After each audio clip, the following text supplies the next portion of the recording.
Hey guys!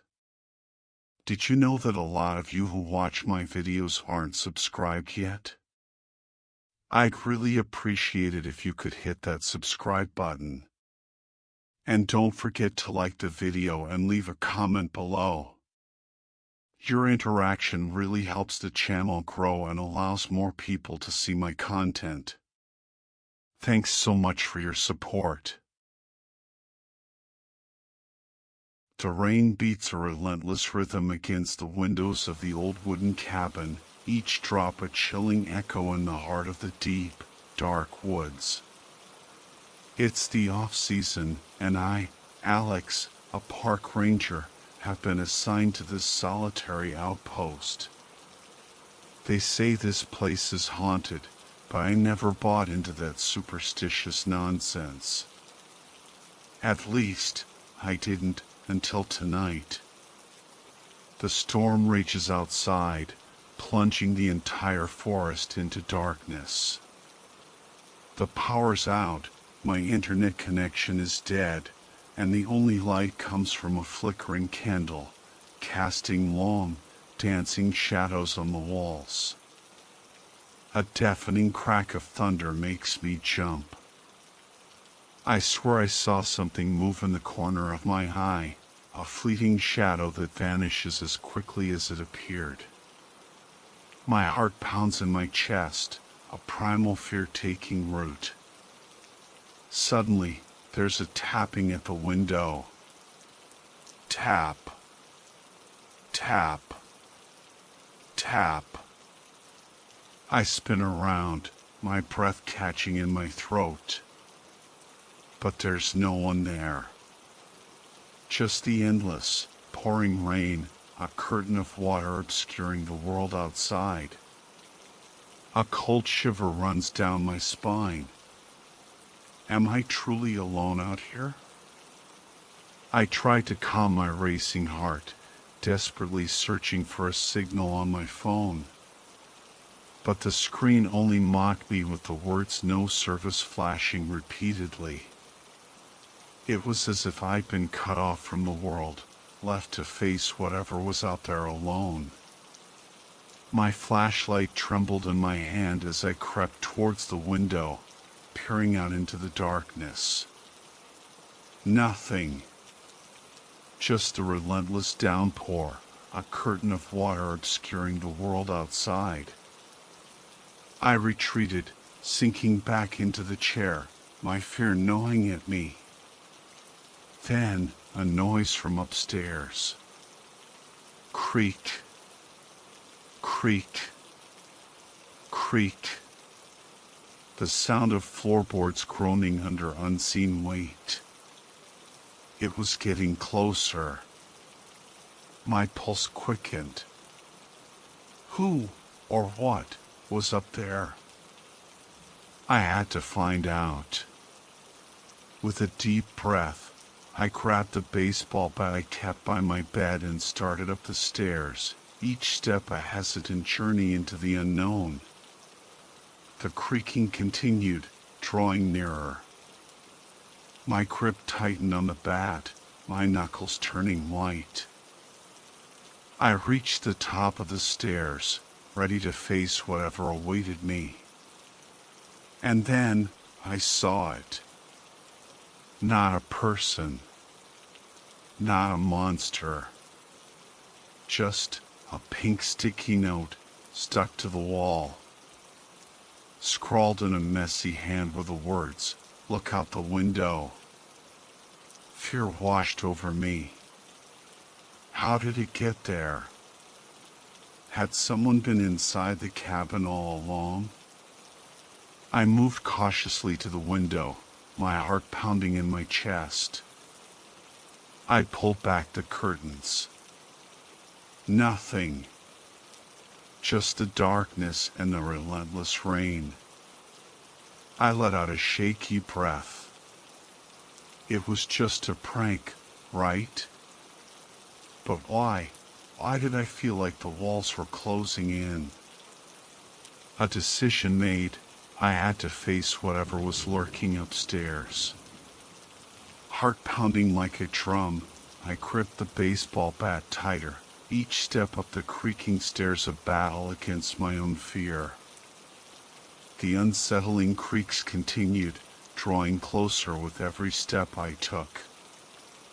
Near the top, the dread intensified. I raised the bat, ready to swing at whatever awaited me in the darkness. Then, I saw it. Not a person. Not some monstrous creature. Just a pink sticky note clinging to the wall. Scrawled in a messy hand were the words, "Look out the window." A chill ran down my spine. How had it gotten there? Was someone or something inside with me? Slowly, I crept towards the window, my heart threatening to burst from my chest. I pulled back the curtains, bracing myself for the worst. But there was nothing. Just the impenetrable darkness and the relentless rain. I exhaled, a shaky breath escaping my lips. It was just a prank, wasn't it? Some cruel joke played on a lone ranger in a supposedly haunted cabin. Yet, the unease lingered. My heart still hammered in my chest. The silence was thick, heavy, almost suffocating. I turned back to the room, the sticky note a mocking reminder of my fear. And then, I noticed something else. The floorboards beneath my feet were damp. Not from the rain seeping in through the broken window, but from something else. Footprints. Muddy footprints leading away from the window, disappearing into the shadows of the hallway. Someone had been here. Someone was still here. And they were watching me. The terror didn't end there. It was only the beginning. The pink sticky notes became a constant, haunting presence.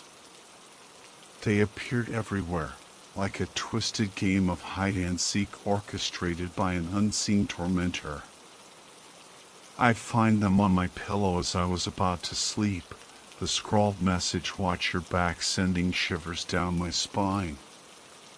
Every creak, every rustle in the night made me whip my head around, searching for the unseen threat. They'd appear on the bathroom mirror as I brushed my teeth. The words "trust no one" reflected back at me, making me question my own sanity.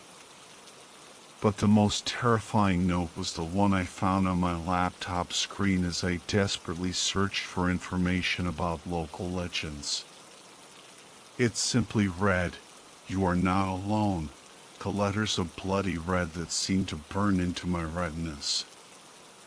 The feeling of being watched intensified.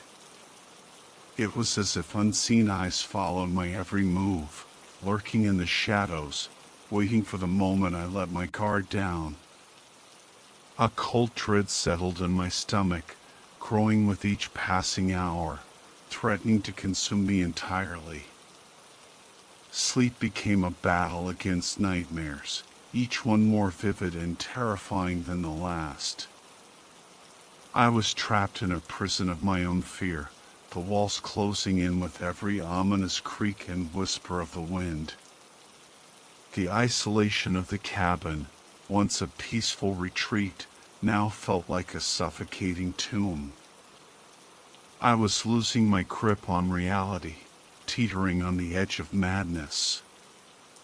And the worst part was, I didn't know if there was anything real to fear, or if it was all in my head. Paranoia gnawed at my sanity, a relentless worm burrowing deeper into my mind. I tried to reason, to find a logical explanation, but every thought only led to more chilling possibilities. Local legends about the forest resurfaced, tales of missing persons, of malevolent spirits dwelling in the shadows. Could they be true? Was I the next victim in a long line of disappearances? I grabbed the radio, desperately trying to call for help. But there was no response, only static filling the silence. I was completely cut off, trapped in this nightmare with no escape. The isolation pressed down on me, a heavy weight on my chest. I was alone, utterly and terrifyingly alone. The thought of what might be lurking in the darkness, waiting for me to stumble, sent shivers down my spine. I imagined eyes watching me from the shadows, a presence just beyond my perception, toying with me like a cat with a mouse. A wave of despair washed over me. I had no one to turn to, no one to save me from this madness. The cabin, once a sanctuary, now felt like a prison, its walls closing in on me with every gust of wind. All I could do was wait. Wait for the morning, hoping against hope that this was all a terrible dream, a figment of my overactive imagination. But deep down, I knew the truth. This was real. And it was only getting worse. That night, nightmares chased me into a fitful sleep. I woke in a cold sweat, my heart pounding like a drum in my chest. But the real horror was waiting for me in the corner of the room. A shadowy figure stood there, its outline barely discernible in the darkness. My breath hitched in my throat, and my hand instinctively reached for the gun hidden under my pillow. "Who's there?" My voice cracked, betraying my fear. The figure didn't respond, just stood there, a silent menace in the gloom. I raised the gun, my finger trembling on the trigger. "Get out. Get out of here," I shouted, my voice rising in desperation. Tears welled up in my eyes. The figure moved. It was coming closer. My mind raced. Was it a person? An animal? Something else? The silence was deafening, amplifying the pounding of my heart. I could hear the rain lashing against the windows, the wind howling outside, but all I could focus on was the approaching shadow. It was almost upon me now, its form becoming clearer with each step. I could make out the vague shape of a head, broad shoulders, and long, reaching arms. Panic surged through me. I couldn't let it get any closer. "Stay back," I screamed, my voice echoing in the empty cabin. But the figure kept advancing, its movements slow and deliberate, like a predator stalking its prey. I squeezed the trigger, the gunshot shattering the silence. The gunshot echoed through the cabin, a deafening roar that momentarily drowned out the storm outside. The flash of the muzzle illuminated the room, revealing the horrifying truth. The shadowy figure crumpled to the floor. I fumbled for the light switch, my hand shaking uncontrollably. The sudden brightness revealed a scene that made my blood run cold. It wasn't a person. It wasn't some monstrous creature from my nightmares. It was just an old coat hanging on a hook in the corner. I had shot a coat. I had shot a damn coat. A hysterical laugh bubbled up in my throat, a manic sound that echoed through the empty cabin. I had succumbed to my fear, my paranoia driving me to the brink of madness. I sank to the floor, tears streaming down my face. The weight of my actions, the realization of my own vulnerability, crushed me. I was alone, trapped in this nightmare, and I was losing my mind. The storm raged outside, a symphony of chaos that mirrored the turmoil within me. The rain beat against the broken window, the wind howling like a chorus of lost souls. I huddled in the corner, clutching the gun tightly, my only source of comfort in this terrifying reality. I didn't know what to do, where to turn. The sticky notes, the shadows, the fear, it was all too much. I was losing the battle against my own mind, and the darkness was closing in. I collapsed onto the floor, a wave of nausea washing over me. Guilt and fear mingled in my chest, making it hard to breathe. My heart hammered in my ears, my mind reeling. Had I lost my mind? Was this all just a hallucination, a cruel trick played by my own frayed nerves? Then, a new pink sticky note appeared on the floor beside me, as if it had materialized out of thin air. The scrawled message sent a fresh wave of terror through me. You did it. Just 2 words, but they cut deep, like a knife twisting in my gut. Did what? I whispered, my voice trembling. The image of the fallen shadow flashed before my eyes. Had I not shot a coat? Was there someone or something in this room with me all along? The silence was heavy, pregnant with unseen menace. I scanned the room, my eyes darting from shadow to shadow, searching for any sign of movement. The wind howled outside, rattling the windows, and the rain beat a relentless rhythm against the roof. The cabin groaned and creaked, each sound a potential threat.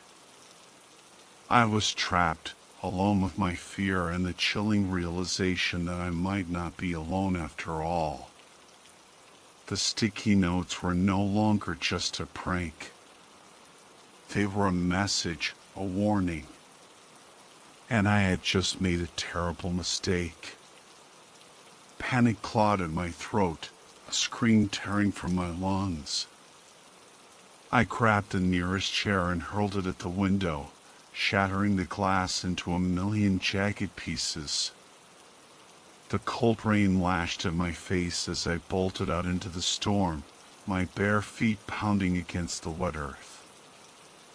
I ran blindly, fueled by pure, unadulterated terror.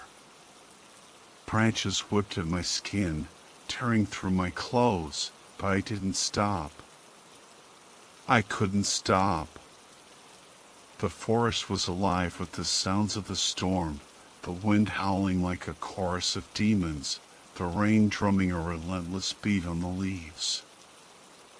I stumbled, my lungs burning, my legs aching. But I pushed myself on, driven by the primal instinct to survive. The darkness swallowed me whole, the trees looming like monstrous figures in the night. I could hear my own ragged breaths, each one a desperate gasp for air. I didn't know where I was going, only that I had to get away. Away from the cabin, away from the sticky notes, away from the unseen presence that haunted my every move. But the forest seemed to stretch on forever, an endless maze of shadows and whispers. I was lost, alone, and utterly terrified. And then I tripped. My foot caught on a gnarled root, sending me sprawling to the ground. Pain shot through my ankle, but I couldn't get up. I lay there, helpless, the rain washing over me, the cold seeping into my bones. I closed my eyes, surrendering to the darkness. It was over. I was done. But then I heard a sound. A soft, rustling sound coming from the shadows. I opened my eyes, my heart pounding in my chest. Something was out there. Something was coming for me. I awoke to the sterile smell of disinfectant and the harsh fluorescent lights of a hospital room. And Ford tripped into my arm, and a nurse hovered nearby, her eyes filled with concern. "You were found wandering in the woods, Mr. Alex," she explained gently. "You're lucky someone found you. You were in pretty bad shape." I tried to tell them about the notes, the shadows, the overwhelming fear, but they just smiled sadly and nodded.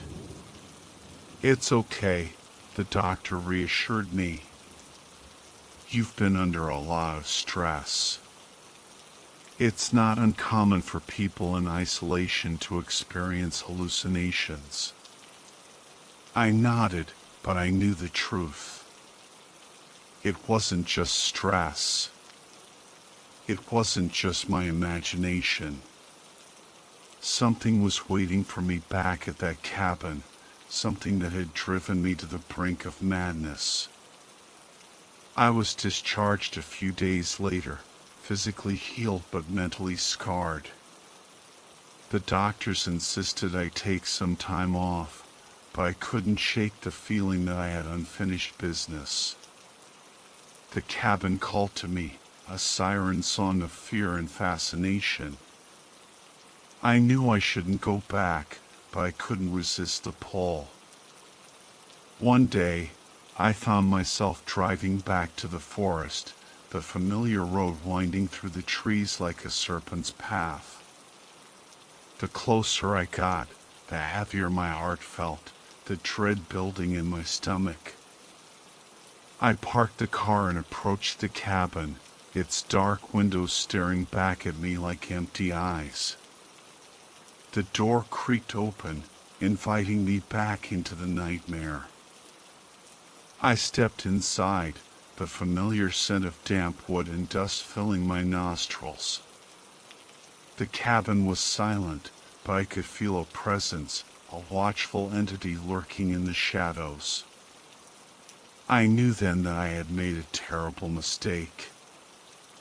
I had returned to the place where my sanity had shattered, and this time there would be no escape.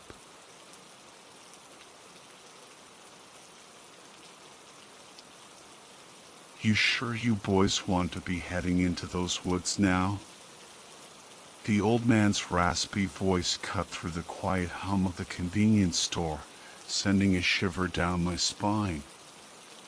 David and I had just finished fueling up, ready for another patrol shift in the vast, sprawling national park. "Yes, sir," I replied, trying to sound confident. "We've got to cover our routes."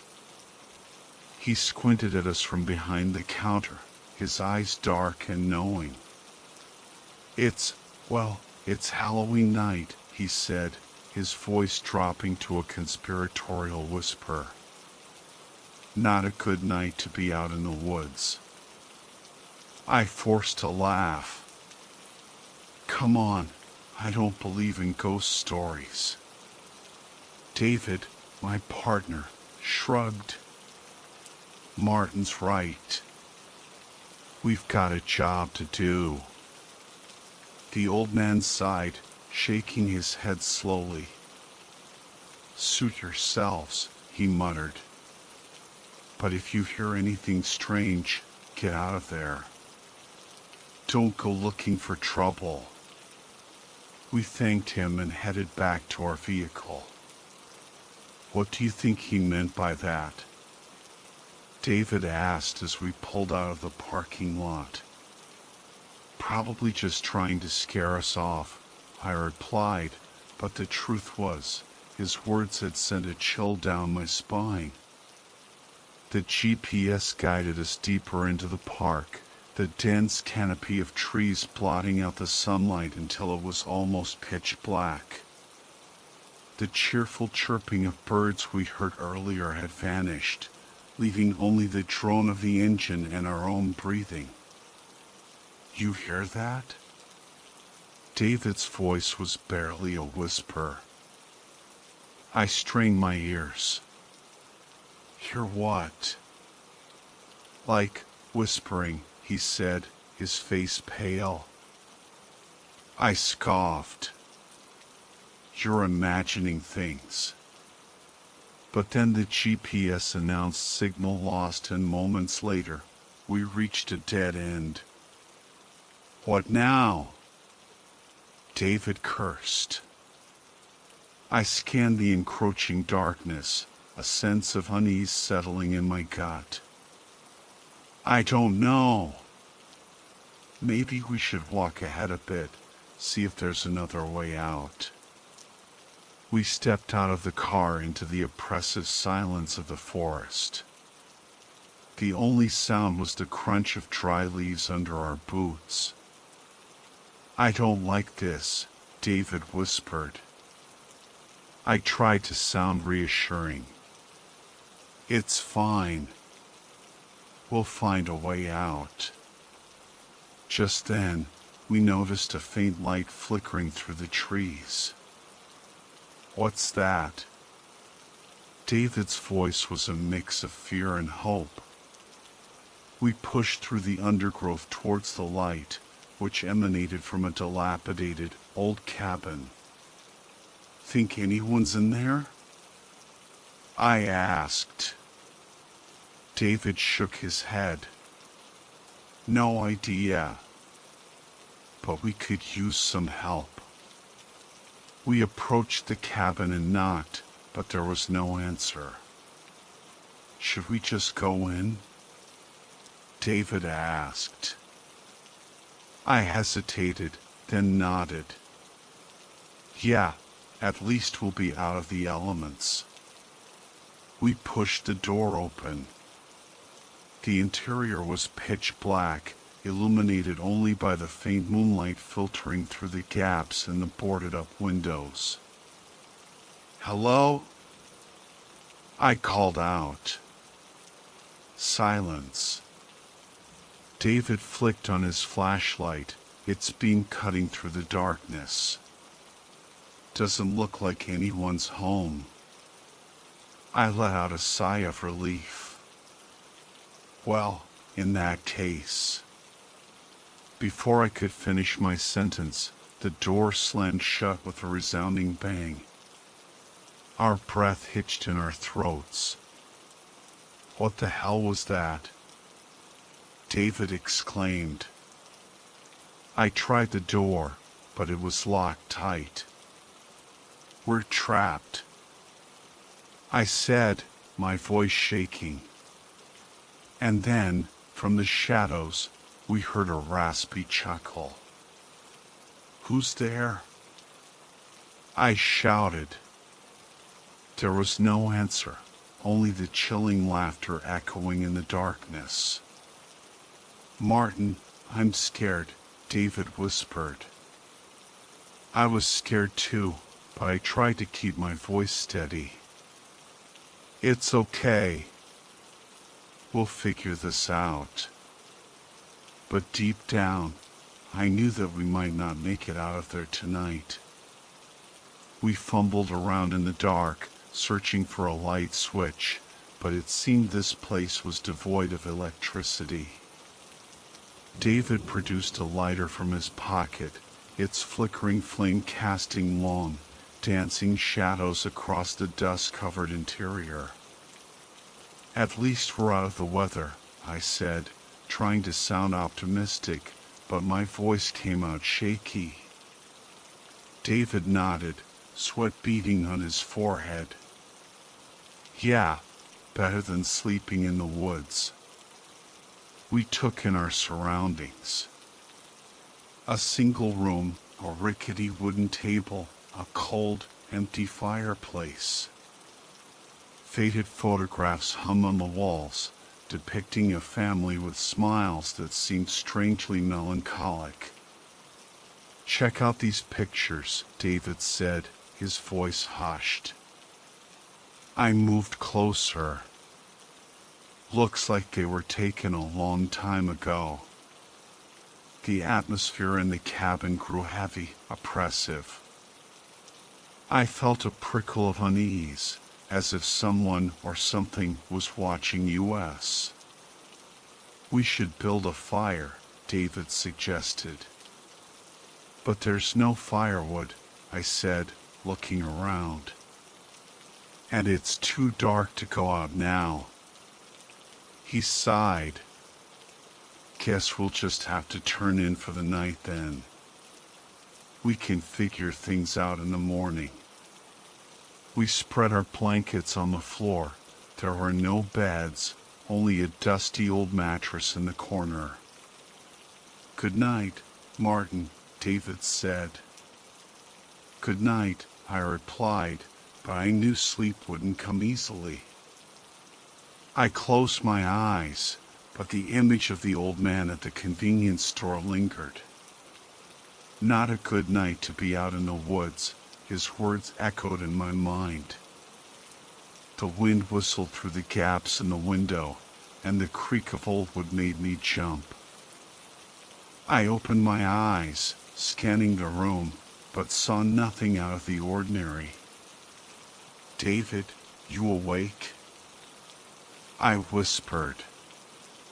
"Yeah," he replied softly. "I heard that too." We listened, but there was no further sound. "Probably just the wind," I said, trying to convince myself. "I hope so," David murmured. I tried to force myself back to sleep, but the feeling of unease wouldn't leave me. It was like someone, or something, was lurking just out of sight.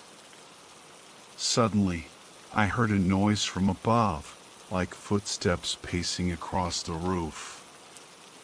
Heavy, deliberate steps. "David, do you hear that?" I whispered urgently. "Yeah," he replied, his voice trembling. "What is it?" I had no answer. My heart pounded in my chest. I reached for my flashlight, gripping it tightly. The footsteps stopped. Then we heard a faint scratching at the door. "It's outside," David breathed. I swallowed hard. The scratching grew louder, more insistent, as if something was trying to get in. "We have to get out of here," I said. But the door was locked from the outside. We were trapped with whatever was out there. The scratching intensified, faster and more frantic. I looked at the window, its wooden shutters old and decayed. "We have to go out the window," I said. David nodded. We pushed the table towards the window. I climbed on top, then kicked at the shutters with all my might. The old wood splintered, and I scrambled out, David following close behind. As soon as we were outside, the scratching stopped. We looked back at the cabin, the moonlight illuminating its dark, empty windows. "Let's go," I said, my voice shaking. We ran into the woods, towards our car, hoping we could reach it before whatever was in that cabin caught up with us. We burst out of the cabin, lungs burning, legs pumping. The forest was a blur of shadows and moonlight as we sprinted towards the car. I risked a glance over my shoulder, half expecting to see that swirling darkness in pursuit. But there was nothing, only the eerie silence of the woods. We reached the car, fumbling with the keys in our haste. The engine roared to life, a comforting sound in the oppressive night. We peeled away, leaving the cabin and its horrors behind. For a while, we drove in silence, the only sound the hum of the engine and our ragged breathing. The first rays of dawn began to paint the sky, but the fear lingered, a cold knot in my stomach. Where should we go? David's voice was hoarse. Back to the station? I suggested. He shook his head. Not yet. I can't face them right now. Then I trailed off, unsure. Let's just find somewhere to rest, he said. I'm exhausted. I nodded in agreement. We drove until we found a small motel on the side of the highway. The neon sign flickered, casting an eerie glow on the deserted parking lot. We checked in, the receptionist giving us a strange look as we stumbled into the lobby, our clothes torn and faces pale. We didn't explain, just took the key and headed to our room. Inside, I locked the door and collapsed onto the bed, my body heavy with exhaustion. David went to the window, peering out at the bleak landscape. Nice view, he said, his voice hollow. I joined him, looking out at the endless stretch of highway and the dark outline of the forest in the distance. Yeah, I agreed, but the beauty of the scenery did little to ease the dread that clung to me. Martin, David said quietly, do you really think it's over? I turned to look at him.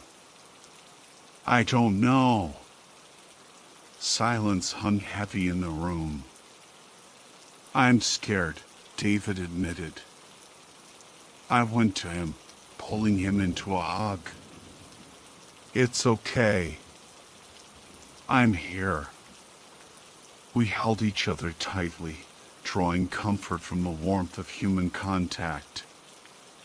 We'll get through this, I said, trying to sound more confident than I felt. David nodded against my shoulder. We showered and changed into clean clothes, then lay down on the bed, the exhaustion finally catching up with us. Good night, David, I said. Good night, Martin, he replied. I closed my eyes, willing sleep to come. But the image of the swirling darkness haunted me, and I tossed and turned for hours. I woke with a start in the middle of the night, my heart pounding. The room was dark, and a chill hung in the air. I sat up, looking over at David. He was still asleep, his breathing deep and even. I got out of bed and went to the window, pulling back the curtains to look out at the night. The moon was full, casting a silvery light over the deserted landscape. As I stood there, a sense of unease crept over me. I felt like I was being watched, like something was out there, lurking in the shadows. I turned around quickly, but there was nothing there. The feeling intensified, a cold dread settling in my gut. I quickly closed the curtains, shutting out the night. I climbed back into bed, pulling the covers up to my chin. I tried to close my eyes, but sleep wouldn't come. I lay there, listening to the silence, every creak and groan of the old motel amplifying my fear. I didn't know what was out there, but I knew we weren't safe. Not yet. The silence in the car was thick with unease. David gripped the steering wheel so tightly his knuckles were white. I tried to steady my breathing, but the image of that swirling darkness still burned in my mind. Do you think it's following us? David's voice was barely a whisper. I swallowed hard. I don't know, I admitted, my voice cracking. But I hope not. We drove on in silence, the weight of the night pressing down on us. Finally, we reached David's house. You'll be okay? I asked, concern etched on my face. Yeah, I'll be fine, he replied, but his eyes were wide with fear. I watched him walk to his door, the porch light casting long, ominous shadows. When the door clicked shut, I let out a long sigh and headed home. Once inside, I locked the door behind me and flicked on every light in the house, as if to banish the darkness. I collapsed onto my bed, my heart still hammering in my chest. I tried to tell myself it was over, but the feeling of dread wouldn't leave me. I scanned the room, every shadow seeming to shift and writhe. It felt like someone, or something, was watching me. A knock at the door made me jump. Martin? You in there? David's voice called from the other side. I rushed to open the door. He stood there, his face pale and drawn. What's wrong? I asked, alarm bells ringing in my head. I feel like there's someone in my house, he stammered. I frowned. There's no one here. But he shook his head. I can feel it. Someone or something is watching us. I tried to calm him down. David, we're just on edge. But then, as if on cue, the lights flickered and died, plunging us into darkness. Martin, David whispered, his voice trembling. I'm scared. I reached for his hand, squeezing it reassuringly. It's okay. I'm here. We heard a soft shuffling sound, drawing closer. My heart pounded in my chest. I strained my eyes, trying to pierce the darkness, but I could see nothing. Then a raspy chuckle echoed through the room, the same chilling sound we heard in the cabin. It's here, David breathed. I pulled him close. Don't be afraid. I won't let anything hurt you, I said, my voice shaking. The laughter grew louder, closer. I felt a cold breath on my cheek, the air heavy with a malevolent presence. And then, silence. The lights flickered back on, revealing an empty room. David clung to me, his body trembling. I stroked his hair, trying to soothe him. It's gone, I said.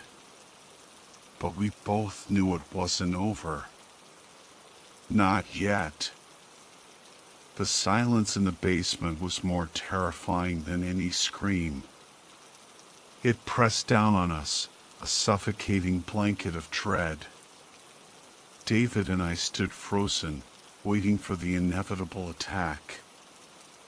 Then, a crash echoed from the entrance. Blinding light flooded the room, forcing me to shield my eyes. "Martin!" David's voice called from above. The shadowy figure hesitated, turning towards the light. It snarled, its form twisting in anger. "You think you can escape me?" It growled, its voice a low rumble. But before it could move, David leapt down the stairs, a lit torch in his hand.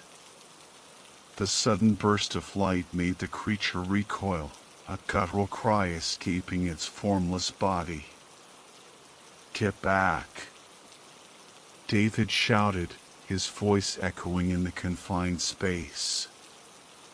The darkness writhed, fighting against the light. It lunged towards us, but the torch held it at bay. "Quick, Martin!" David yelled. We scrambled up the stairs, our hearts pounding in our chests. The shadowy figure tried to follow, but the light kept it back. We burst into the living room, gasping for breath. "Run!" David shouted. We bolted out of the house, sprinting towards the car, David's torch beam dancing wildly in the darkness.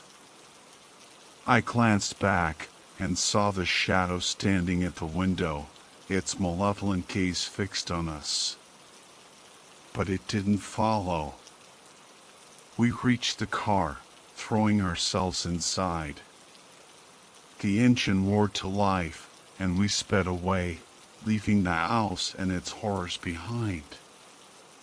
The first rays of dawn began to break through the darkness, but the terror of the night clung to us.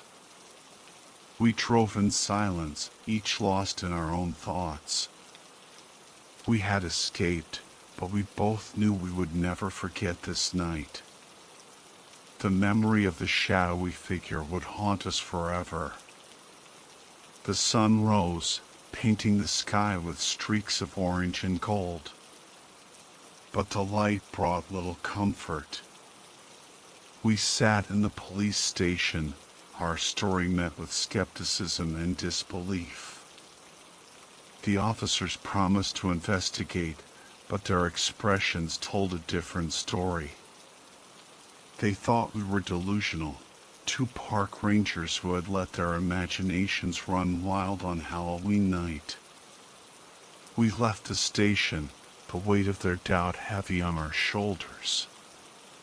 Back in the car, we drove in silence, the events of the night replaying in our minds like a horror movie we couldn't escape. "What are we going to do?"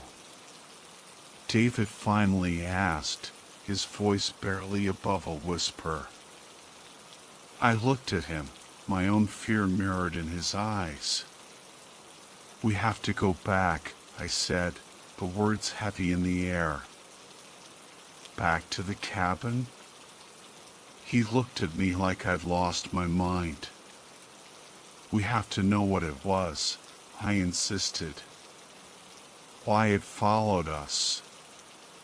David hesitated, his grip tightening on the steering wheel.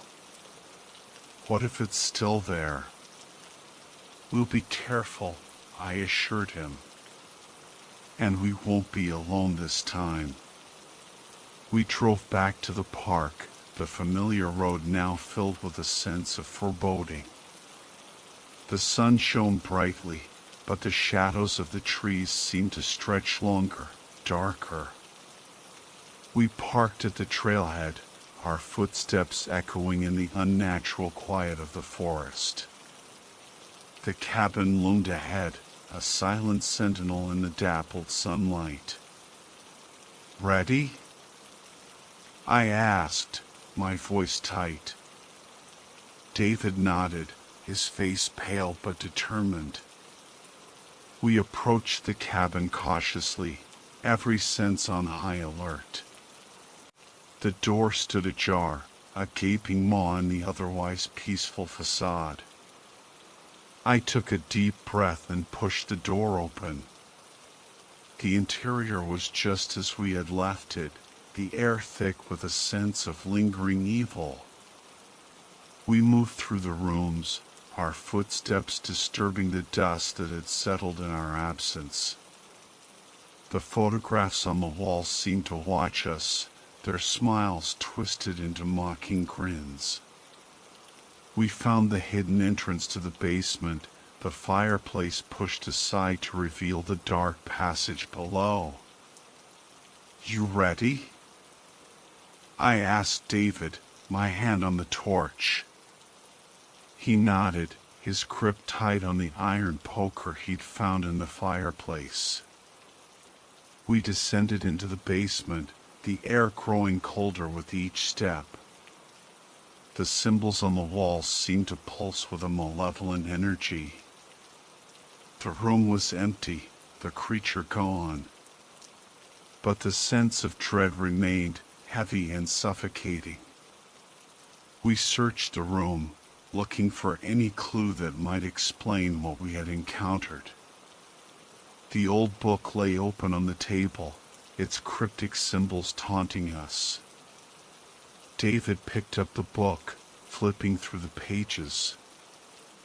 "I don't understand any of this," he muttered. I took the book from him, examining the strange illustrations. "It's evil," I said, a shiver running down my spine. We closed the book, a sense of unease settling over us. We had escaped the creature, but we still didn't understand it. And we knew, deep down, that it wasn't over. The cabin stood silent, a dark secret hidden in the heart of the woods. And we were left to grapple with the chilling realization that some things are better left undisturbed. The drive back to the park was tense, filled with a nervous anticipation.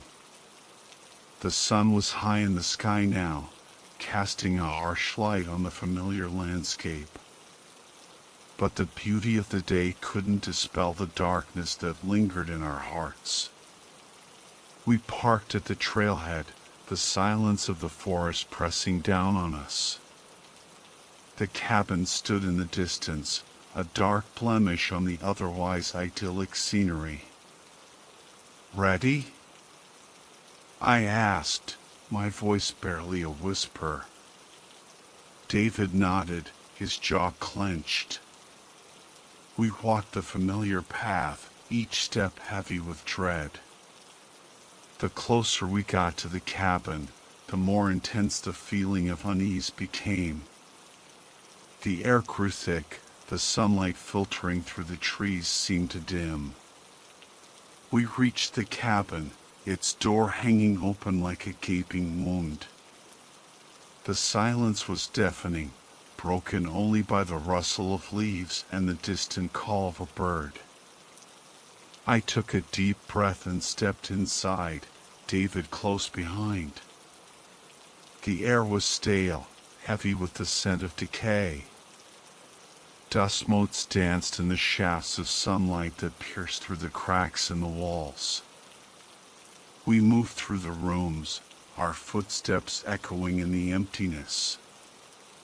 The photographs on the walls seemed to follow us with their vacant eyes. We found the hidden entrance to the basement, the fireplace pushed aside to reveal the dark abyss below. "You ready?" I asked, my hand trembling as I held the flashlight. David nodded, his grip tight on the iron poker. We descended into the basement, the air growing colder, the darkness closing in around us. The symbols on the walls seemed to writhe and twist, their malevolent energy palpable. The room was empty, the creature gone. But the sense of dread remained, a heavy weight pressing down on us. We searched the room, desperate for answers. The old book lay open on the table, its pages filled with cryptic symbols. David picked it up, his brow furrowed in concentration. "I don't understand any of this," he muttered. I took the book from him, my fingers tracing the strange markings. "It's evil," I whispered, a shiver running down my spine. We closed the book, the silence in the room heavy with unspoken fear. We had escaped the creature, but we hadn't escaped its influence. The cabin, the woods, the very air we breathed seemed tainted by its presence. We left the cabin, the sunlight a harsh contrast to the darkness we had just experienced. We walked back to the car, our footsteps heavy, our hearts filled with a lingering fear. We had survived the night, but we knew that we would never be the same. The memory of the shadowy figure, the chilling laughter, the suffocating dread, would stay with us forever. We had faced the darkness, and it had left its mark on us. The sun beat down mercilessly, a stark contrast to the chilling darkness we'd faced the night before. We returned to the cabin, armed with flashlights, a crowbar, and a determination to uncover the truth. The air hung heavy, thick with an oppressive silence. The cabin seemed to hold its breath, waiting for us to disturb its secrets once more. We pried open the basement door, the hinges groaning in protest. The stench of damp earth and decay hit us like a physical blow. David held the flashlight, its beam cutting through the gloom. The symbols on the walls seemed to writhe and pulse, their malevolent energy intensifying. And then we heard it. A low, guttural growl emanating from the darkest corner of the room. The hair on the back of my neck stood on end. The growl grew louder, closer. The shadows seemed to coalesce, forming a swirling vortex of darkness. The air crackled with an unseen energy. "It's back," David whispered, his voice barely audible. The darkness surged towards us, its form shifting and twisting, a grotesque mockery of human shape. Fear clawed at my throat, but I stood my ground, the crowbar gripped tightly in my hand. The creature lunged, its claws outstretched. I swung the crowbar, the metal connecting with its shadowy form. A shriek echoed through the basement, a sound that chilled me to the bone. The creature recoiled, its form flickering. But it wasn't over. It lunged again, its rage palpable. We fought back, the crowbar and the torch our only weapons against the encroaching darkness. The air crackled with energy, the symbols on the walls glowing with an eerie light. The creature was relentless, its attacks growing more ferocious. David stumbled, the torch falling from his grasp. The darkness surged forward, engulfing him in its icy embrace. "David!" I cried out, desperation fueling my rage. I swung the crowbar with all my might, the metal biting into the creature's shadowy flesh. It roared in pain, its form dissolving into a swirling mass of darkness. I rushed to David, pulling him away from the dissipating creature. He coughed, his eyes wide with terror. "Are you okay?" I asked, my voice thick with concern. He nodded, his breathing ragged. We stumbled out of the basement, the sunlight blinding after the darkness we had just faced. We collapsed on the ground, our bodies shaking with exhaustion and relief. The cabin stood silent behind us, its secrets buried once more. But we knew that we had won a temporary victory. The darkness had retreated, but it hadn't been defeated. We had faced the evil that lurked in the woods, and we had survived. But the memory of that night would forever haunt us, a chilling reminder of the darkness that lies just beyond the edge of our perception. The drive back to civilization was a blur. The sun climbed higher in the sky, but its warmth couldn't penetrate the chill that had settled deep within us. We were silent, each lost in our own thoughts, the horrors of the night replaying in our minds. Finally, we reached the outskirts of town. The sight of familiar buildings and bustling streets should have brought relief, but instead, it felt alien, a stark contrast to the primal terror we'd experienced in the woods.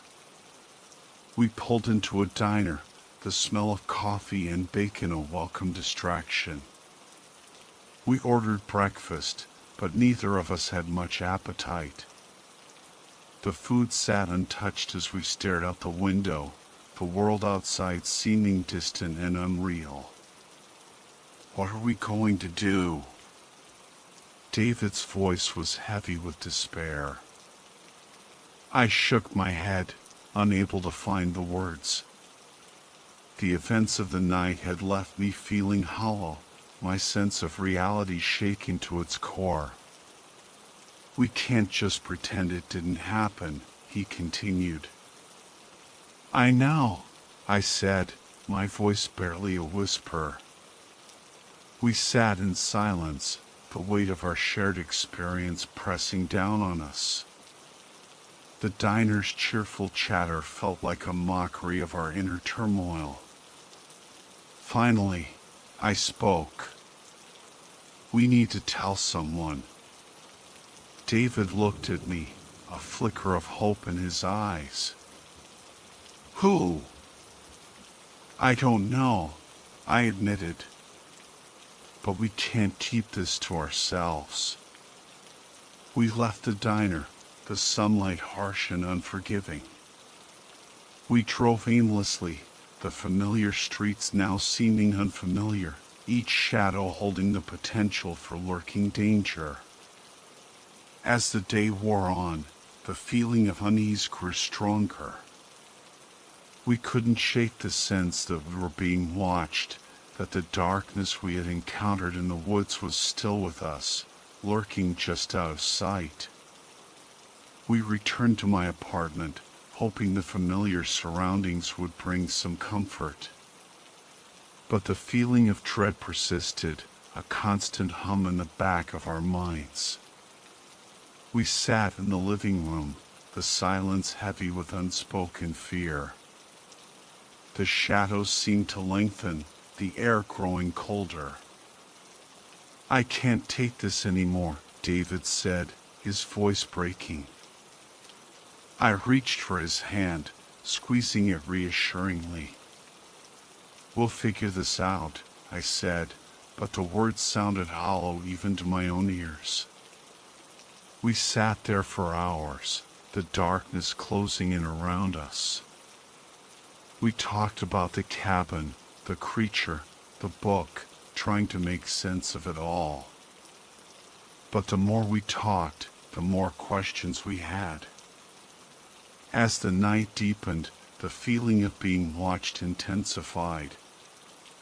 Every creak of the building, every rustle of the wind outside, sent shivers down our spines. We decided to try to sleep, hoping that rest would bring some clarity. But sleep was elusive, the fear keeping us awake. I lay in bed, staring at the ceiling, my mind racing. I couldn't shake the feeling that we were in danger, that the creature was still out there, waiting for us. I turned to look at David, but he was already asleep, his face pale and drawn. I envied his ability to find peace, even for a moment.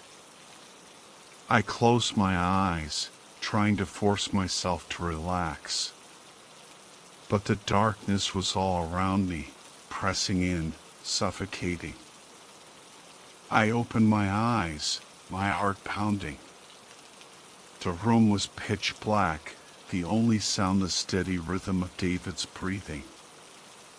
I lay there, listening to the silence, waiting for something to happen.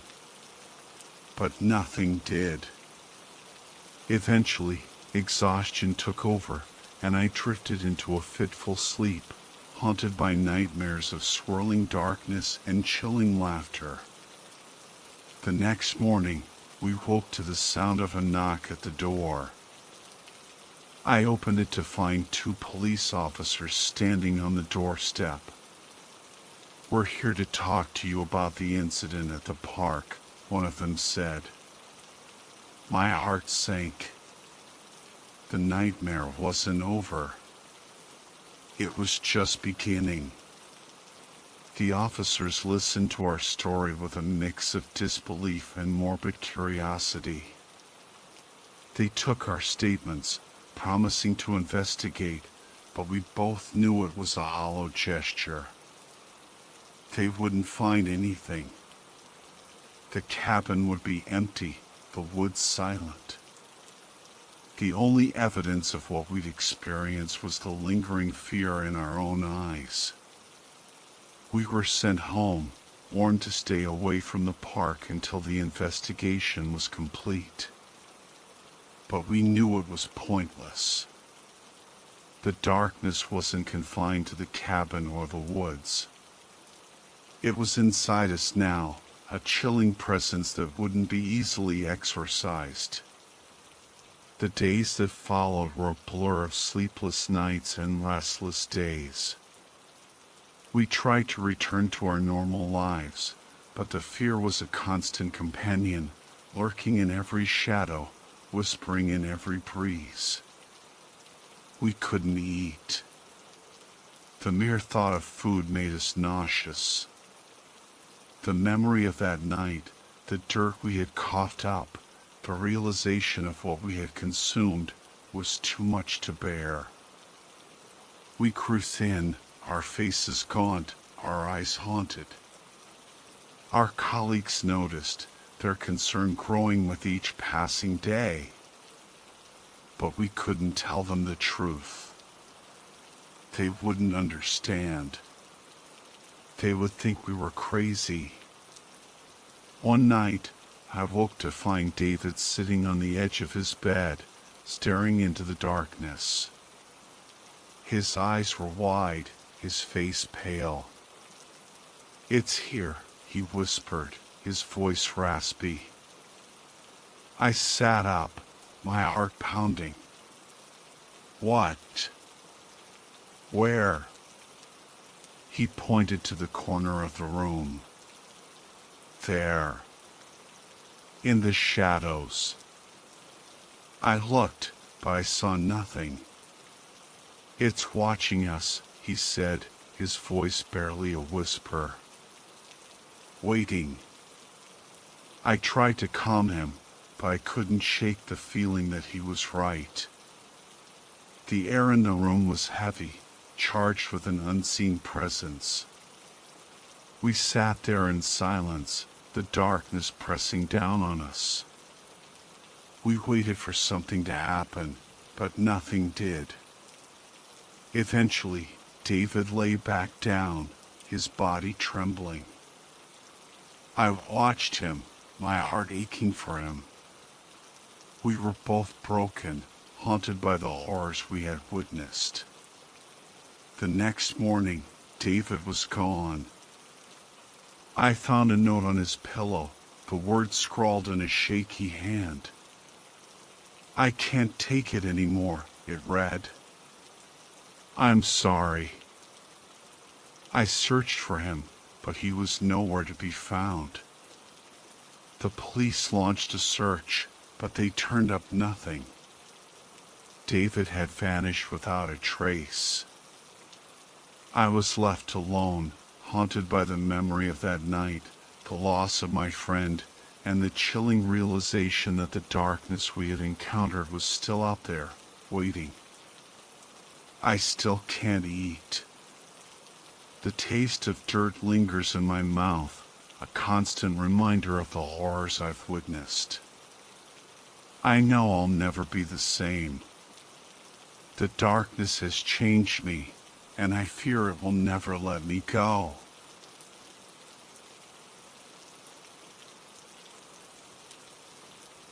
Summer 2023. The heat's relentless, but boredom's worse. My parents got stuck with work here in this nowhere town, Middlesbrough, Pennsylvania. The vacation house the company gave us.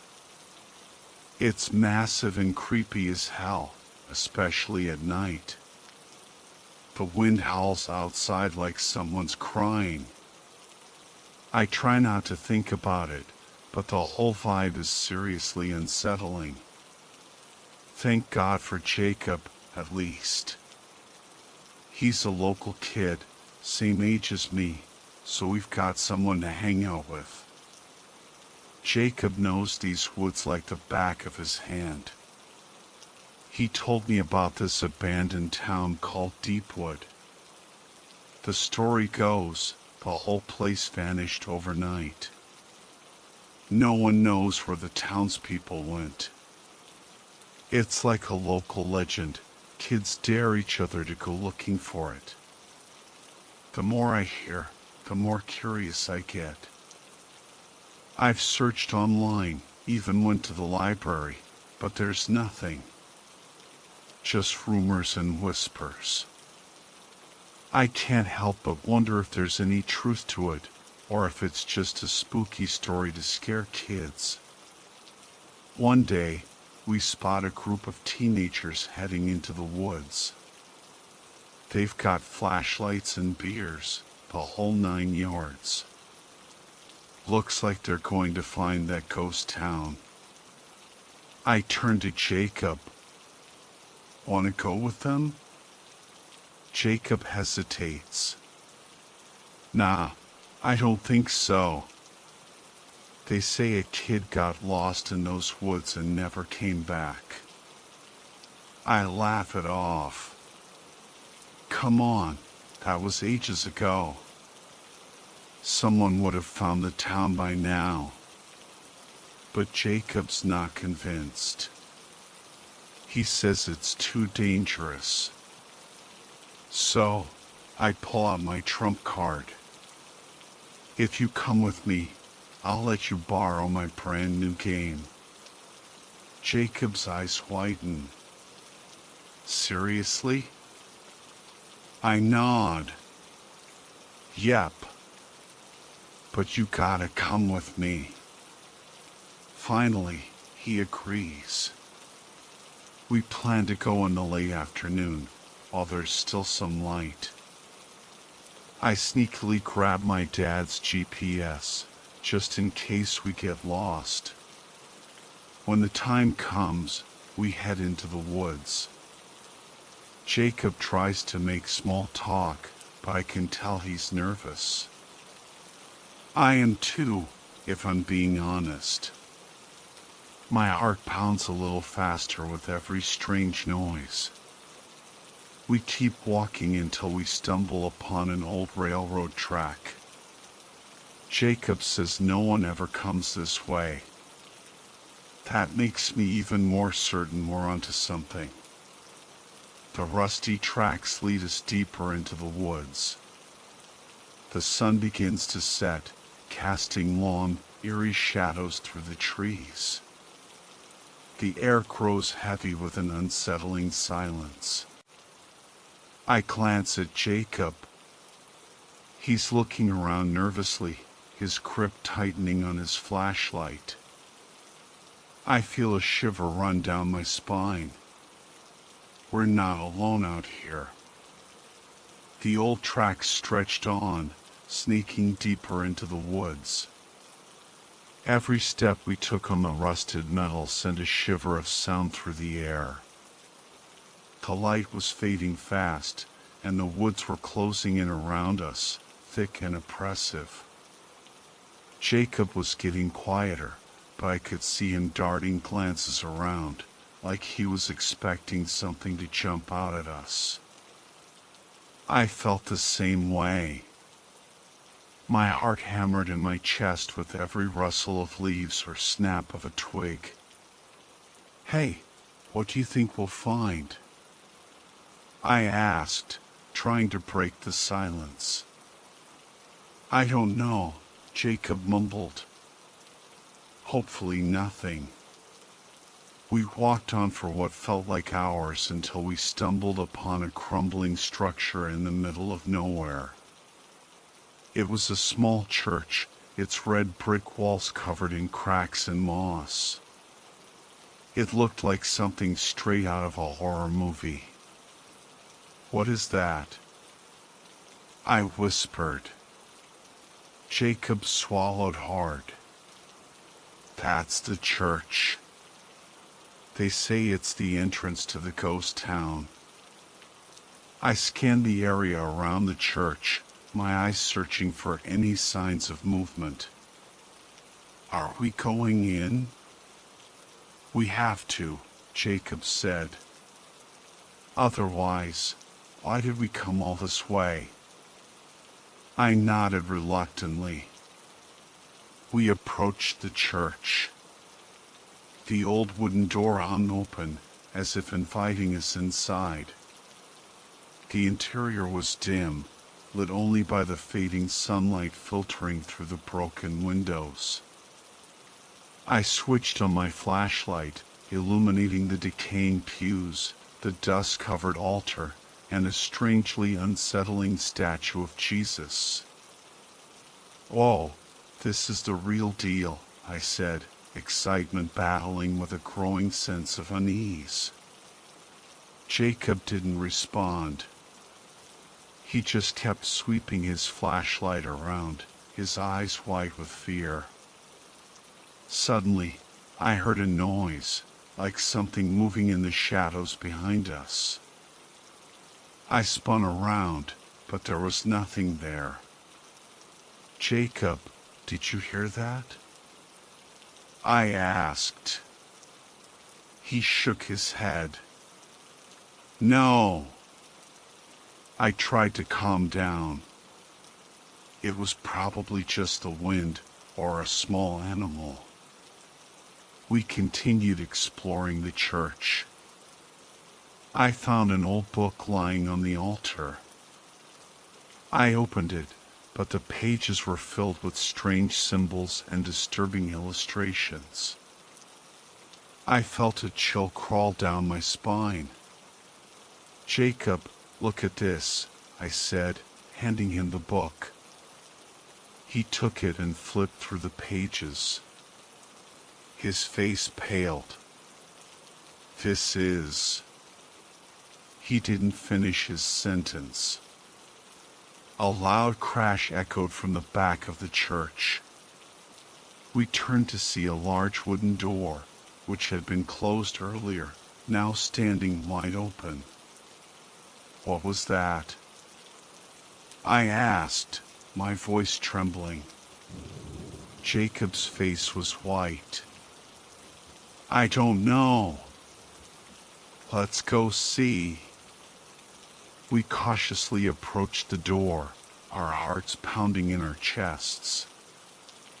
I had no idea what we were about to find, but I knew it wasn't going to be good. The room beyond the door was pitch black, swallowed by an impenetrable darkness. Only the feeble beams from our flashlights cut through the gloom. I could make out a rickety wooden staircase descending into the abyss below. The stench of dampness and decay hit me, making my stomach churn. "Should we go down?" Jacob's voice was barely a whisper. I hesitated. It looks dangerous. But we might find a way out, or some clues, Jacob insisted. We have to take the risk. I nodded, my heart heavy with dread. We slowly made our way down the stairs, each creaking step echoing in the silence. The staircase felt unstable, and I feared it might collapse beneath us. Finally, we reached the basement. It was a cavernous space, with a high ceiling and stone pillars rising from the floor. The air was even colder and more unsettling than upstairs. My flashlight beam danced across the room, revealing an old wooden table in the center. A single candle flickered on its surface, casting dancing shadows on the walls. "Look at that," Jacob pointed towards the table. We approached cautiously. Next to the candle, I saw a book. It was bound in black leather, its pages filled with strange symbols and grotesque illustrations. "What is it?" I murmured. Jacob picked up the book and opened it. He flipped through the pages, his face growing paler with each turn. "It's a cursed book," he said, his voice shaking. "It tells how to summon a demon." A shiver ran down my spine. "Put it down." But Jacob didn't listen. He turned to the last page and began to read aloud. I didn't understand the words, but his voice sounded ominous and chilling. Suddenly, the candle flame flickered and died, plunging the room into complete darkness. I heard a ragged breath close by. "Jacob, where are you?" I asked, my voice trembling. There was no answer. Only a terrifying silence. I fumbled for my flashlight, but it was gone. I felt a presence behind me, someone or something, standing just out of reach. Slowly, I turned around. My eyes widened in horror. Behind me stood a monstrous shadow, towering over me. It had sharp horns and glowing red eyes that stared at me with malevolent intent. I screamed and ran. I ran blindly through the darkness, my heart pounding like a drum. The heavy thud of its footsteps echoed behind me, getting closer with every stride. I risked a glance back, only to see the monstrous shadow gaining on me. "Help!" I screamed, but my voice was swallowed by the silence of the basement. I tripped and fell, a sharp rock slicing into my leg. I tried to get up, but the pain was excruciating. I looked back again. The shadow was almost upon me. I closed my eyes, bracing myself for the inevitable. Suddenly, I heard Jacob's voice. "Hey! What's wrong with you?" I opened my eyes to see Jacob standing a few feet away, holding a flashlight. The monstrous shadow was gone. "Where were you?" I asked, my voice shaking. "I found the flashlight," Jacob replied. "What about you? What were you running from?" I told him about the shadow. He looked shocked. "We have to get out of here," he said, "before it comes back." We struggled to our feet. My leg throbbed with pain, but I gritted my teeth and followed Jacob. We raced up the stairs, our hearts pounding in our chests. Once upstairs, we slammed the basement door shut and bolted out of the church. "We have to get back to the campsite," Jacob said, "and get help." We ran along the old railroad tracks, hoping to reach the campsite before darkness completely enveloped us. But the further we ran, the more vast and terrifying the woods seemed.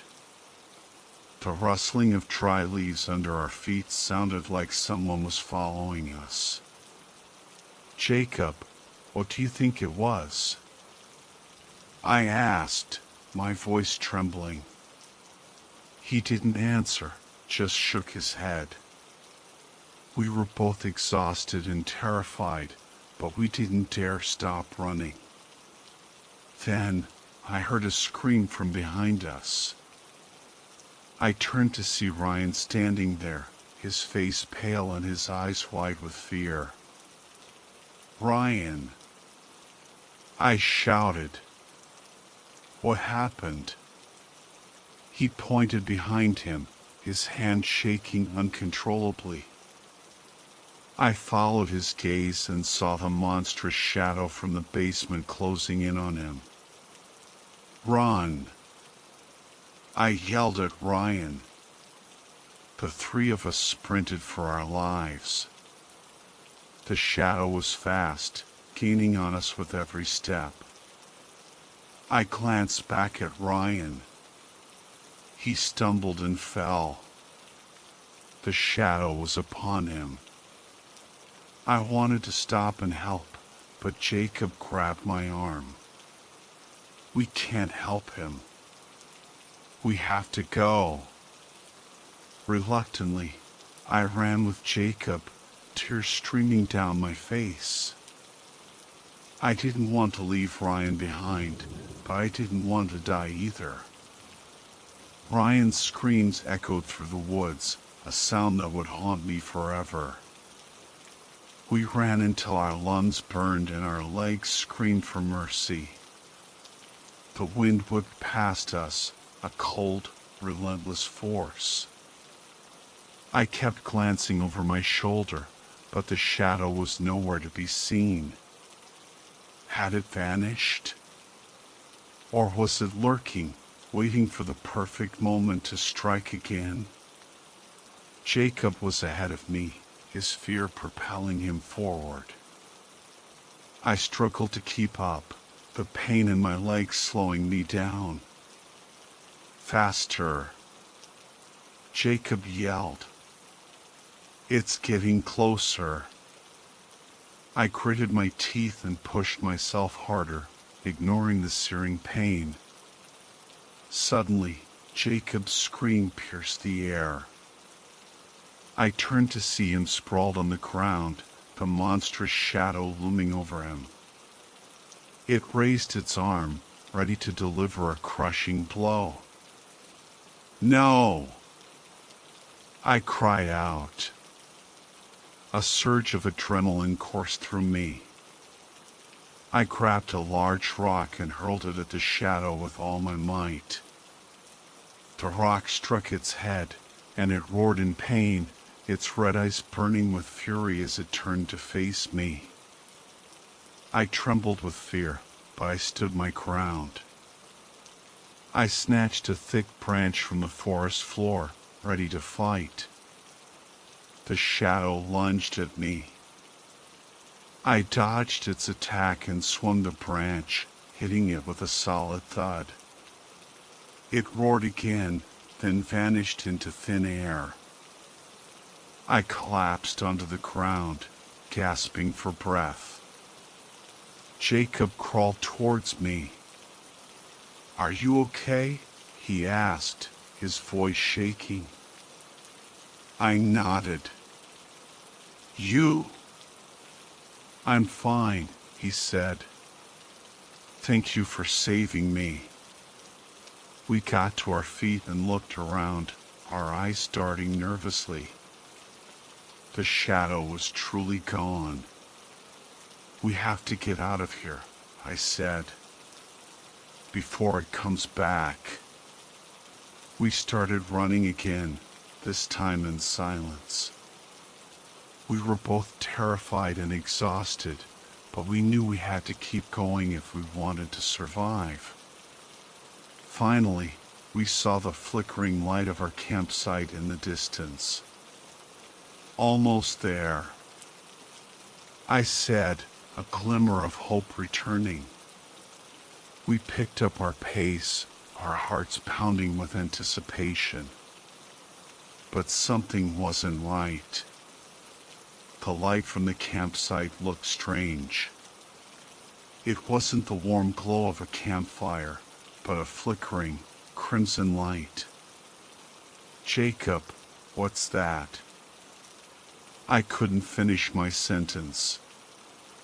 Jacob stopped running and stared at the campsite, his eyes wide with horror. Oh my God, he whispered.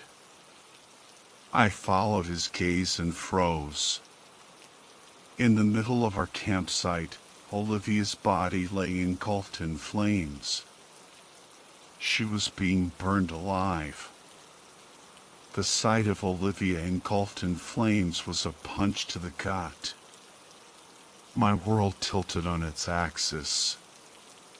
Guilt and rage warred within me, a bitter cocktail of emotions. I clenched my fists until my nails dug into my palms. It has to be that shadow thing, Jacob's voice trembled. It followed us. It killed Olivia. I nodded, the certainty cold in my stomach. It has to be. We ran on, aimlessly, tears blurring my vision. I didn't know where we were going, or how far we could get, but we had to run. We ran until our legs gave out, our lungs burning. I collapsed to the ground, gasping for air. Jacob slumped down beside me, his eyes wide with fear. What are we going to do? He asked, his voice barely a whisper. I shook my head. I don't know.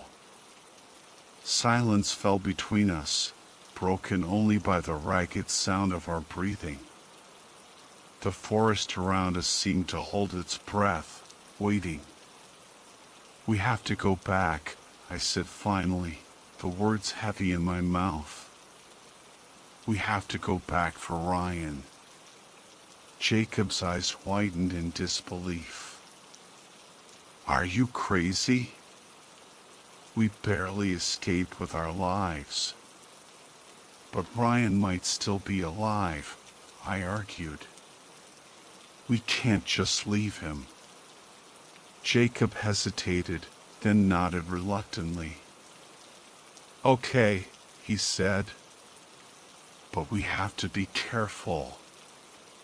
We got to our feet and started back towards the campsite. I prayed that Ryan was still alive, that we could find a way out of this nightmare. But deep down, I knew the odds were stacked against us. The image of Olivia, consumed by flames, seared itself into my mind. It felt like the world had shattered around me.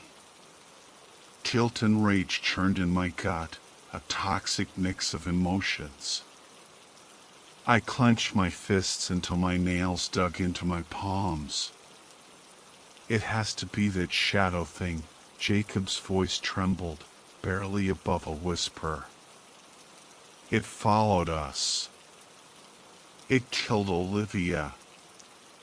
I nodded, the certainty cold and heavy in my stomach.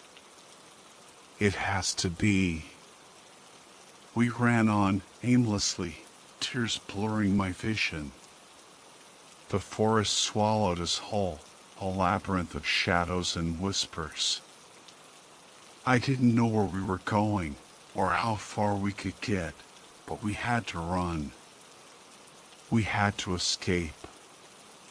We ran until our legs ached and our lungs burned. I collapsed to the ground, gasping for air, my body racked with sobs. Jacob slumped down beside me, his face pale and drawn. "What are we going to do?" he asked, his voice barely audible. I shook my head, unable to speak. Silence fell between us, broken only by the ragged sound of our breathing and the eerie stillness of the forest. The weight of what we'd seen pressed down on us, heavy and suffocating. "We have to go back," I finally managed to say, the words tasting like ash in my mouth. "We have to go back for Ryan." Jacob's eyes widened in disbelief. "Are you crazy? We barely escaped with our lives." "But Ryan might still be alive," I argued, desperation clawing at my throat. "We can't just leave him." Jacob hesitated, torn between fear and loyalty. Finally, he nodded, his face grim. "Okay," he said. "But we have to be careful." We got to our feet, our bodies heavy and sluggish. We turned back towards the campsite, fear and determination battling within us. I prayed that Ryan was still alive, that we could find a way out of this nightmare. But deep down, a chilling voice whispered that we were walking back into the jaws of death.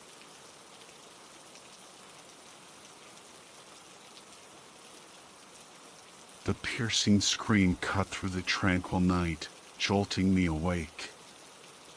My heart pounded in my chest, the silence of the park now replaced by a chilling echo of distress. Grabbing my flashlight, I, Ethan, a park ranger, rushed out into the darkness. The scream had come from the hiking trail, now shrouded in an impenetrable blackness. I quickened my pace, fear gnawing at my gut. Finally, I found him. A man, crumpled on the ground, his face etched with terror. "Are you all right?" I asked, my voice trembling slightly. He looked up, his eyes wide with panic. "Kyle, a hiker, lost and injured, his ankle twisted at an unnatural angle." "I've been lost for hours," he stammered. I thought I was going to die out here." I examined his injury, the severity evident. There was no way he could walk. No cell service this deep in the woods, and with darkness pressing down on us, I made a decision. I'd take him to the ranger's cabin, an old, seldom used structure deeper in the woods. It wasn't much, but it offered shelter from the elements and the unseen dangers of the night. The cabin? Kyle's voice was barely a whisper. Is it safe?" I forced a reassuring smile. "Of course. Don't worry." But a shiver ran down my spine. I'd heard the stories about that cabin, whispers of a dark history, of something lurking within its walls. Pushing those thoughts aside, I focused on helping Kyle. I hoisted him onto my shoulders, his weight a heavy burden as we navigated the narrow trail deeper into the woods. The darkness seemed to swallow us whole, the beam of my flashlight our only guide. Finally, the old cabin loomed before us, a dark silhouette against the night sky. It felt like a predator lying in wait. A chill ran down my spine, but I kept my composure, not wanting to alarm Kyle further. I helped Kyle inside, lit an oil lamp, and settled him on a makeshift bed.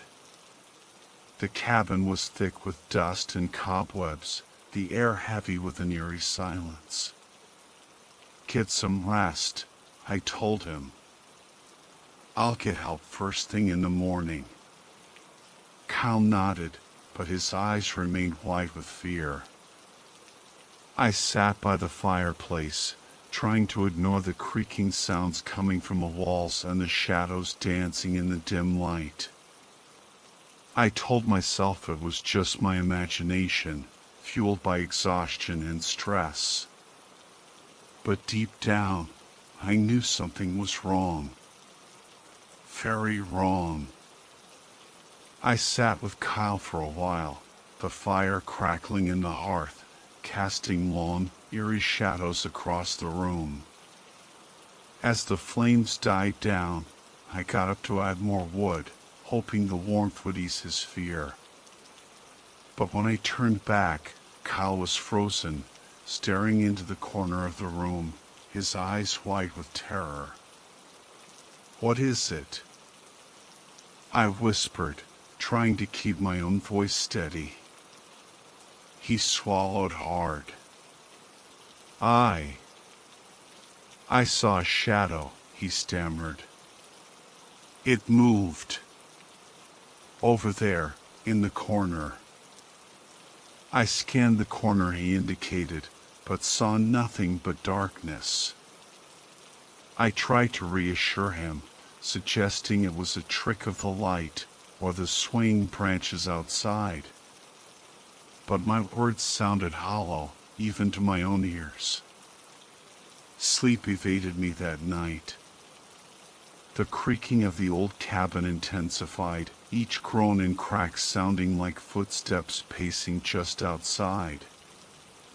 I tried to dismiss it as the wind, but a cold dread settled in my stomach. I sat up, straining to listen. A faint shuffling sound came from the hallway. My grip tightened on the flashlight, my heart hammering in my chest. "Who's there?" I called out, my voice echoing in the silence. There was no answer, only an oppressive quiet. I couldn't take it anymore. I had to see for myself. I opened the door, the beam of my flashlight cutting through the darkness. There was no one there. Just an empty hallway, stretching into the shadows. A chill ran down my spine. I felt eyes on me, watching from the darkness. I hurried back inside, locking the door behind me, and turned to Kyle, who was still trembling on the bed. "There's no one out there," I said, trying to sound convincing. "Probably just an animal." He nodded, but I knew he didn't believe me. And neither did I. The rest of the night, I sat beside Kyle, unable to close my eyes.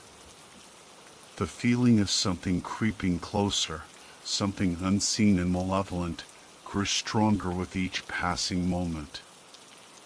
Fear gnawed at me, making it hard to breathe. I longed for morning, for the sunlight to banish the darkness and the fear that clung to us. But deep down, I knew it wouldn't be that easy. This cabin held something sinister, and Kyle and I were trapped in its clutches. 3 sharp raps on the door shattered the silence, making Kyle and me jump. I stared at the door, my heart pounding in my chest. Who would be knocking at this hour, in the middle of nowhere? "Who's there?" I called out, my voice betraying my fear. There was no answer. Just another series of knocks, louder and more insistent this time. I glanced at Kyle, his face pale and his body shaking. With a deep breath, I slowly approached the door, my hand clammy on the doorknob. As I opened it, a wave of cold air washed over me. The doorway was empty, nothing but darkness stretching out before us.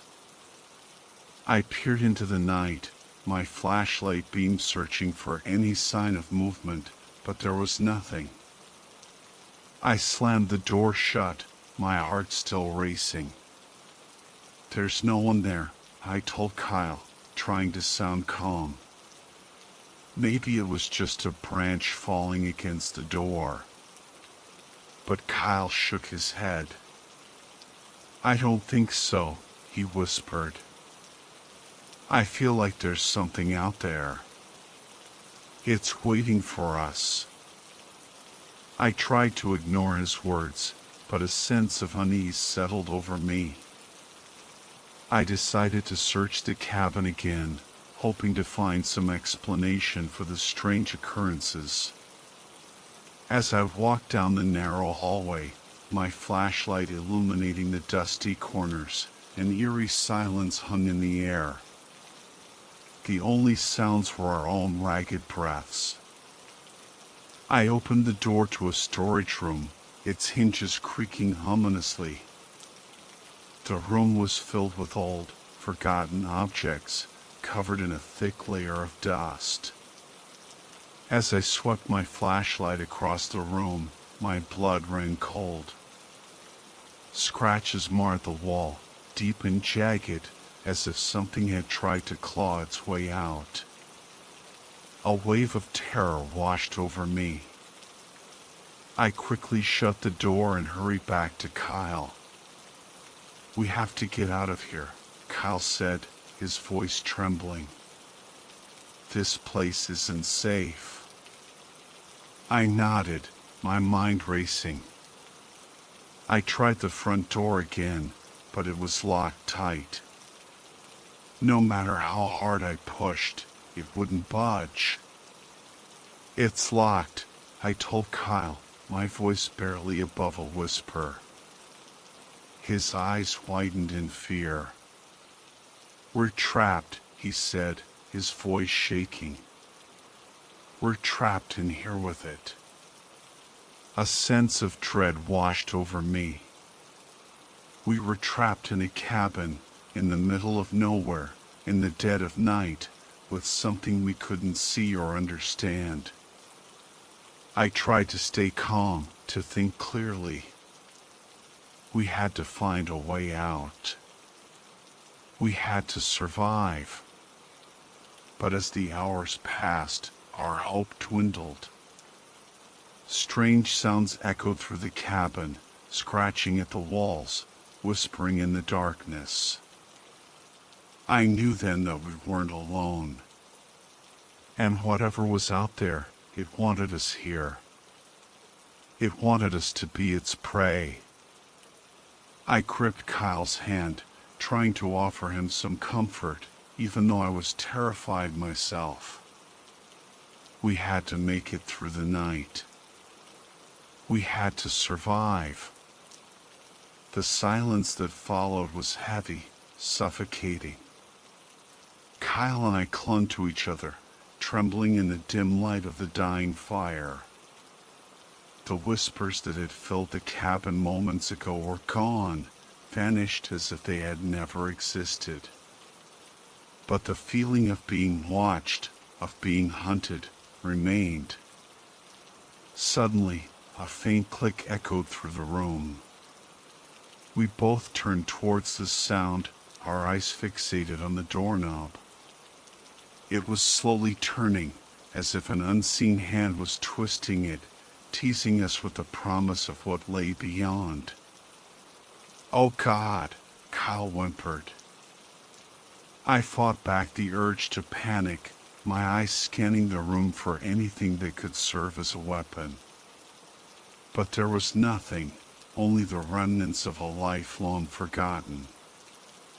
I grabbed a fire poker, its cold metal offering a false sense of security. The door creaked open, inch by agonizing inch. Darkness seeped into the cabin, a tangible presence that chilled me to the bone. Nothing stood in the doorway, only an abyss of blackness. The silence was deafening, more terrifying than any scream. "There's nothing there," I whispered, but my voice shook. Kyle's eyes were wide with fear.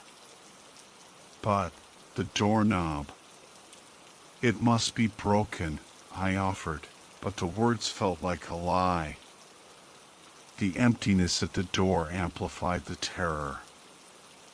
It was as if something was lurking just beyond our sight, waiting for the perfect moment to strike. I felt eyes on us, peering from the darkness. A cold shiver ran down my spine. We weren't safe, not even within these walls. We were trapped in a nightmare, and there seemed to be no escape. The silence that followed was heavy, suffocating. Kyle and I clung to each other, trembling in the dim light of the dying fire. The whispers that had filled the cabin moments ago were gone, vanished as if they had never existed. But the feeling of being watched, of being hunted, remained. Suddenly, a faint, chilling sound pierced the silence, a woman's sob, echoing from the darkest corner of the cabin.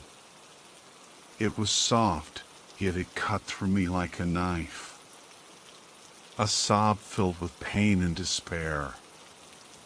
Kyle and I turned towards the sound, our eyes straining to see through the gloom. But there was nothing there, only shadows. The sobbing continued, drawing closer, until it felt like it was right beside us. Did you hear that?" Kyle's voice trembled. "I did," I replied, my own voice unsteady. The sobs grew louder, a mournful wail that sent shivers down my spine. It was like the cry of someone in torment, a sound that chilled me to the bone. I felt a cold breath on the back of my neck, as if someone was standing right behind me. I whipped around, but there was nothing there, only darkness. The sobbing continued, closer now, so close I could almost feel the tears.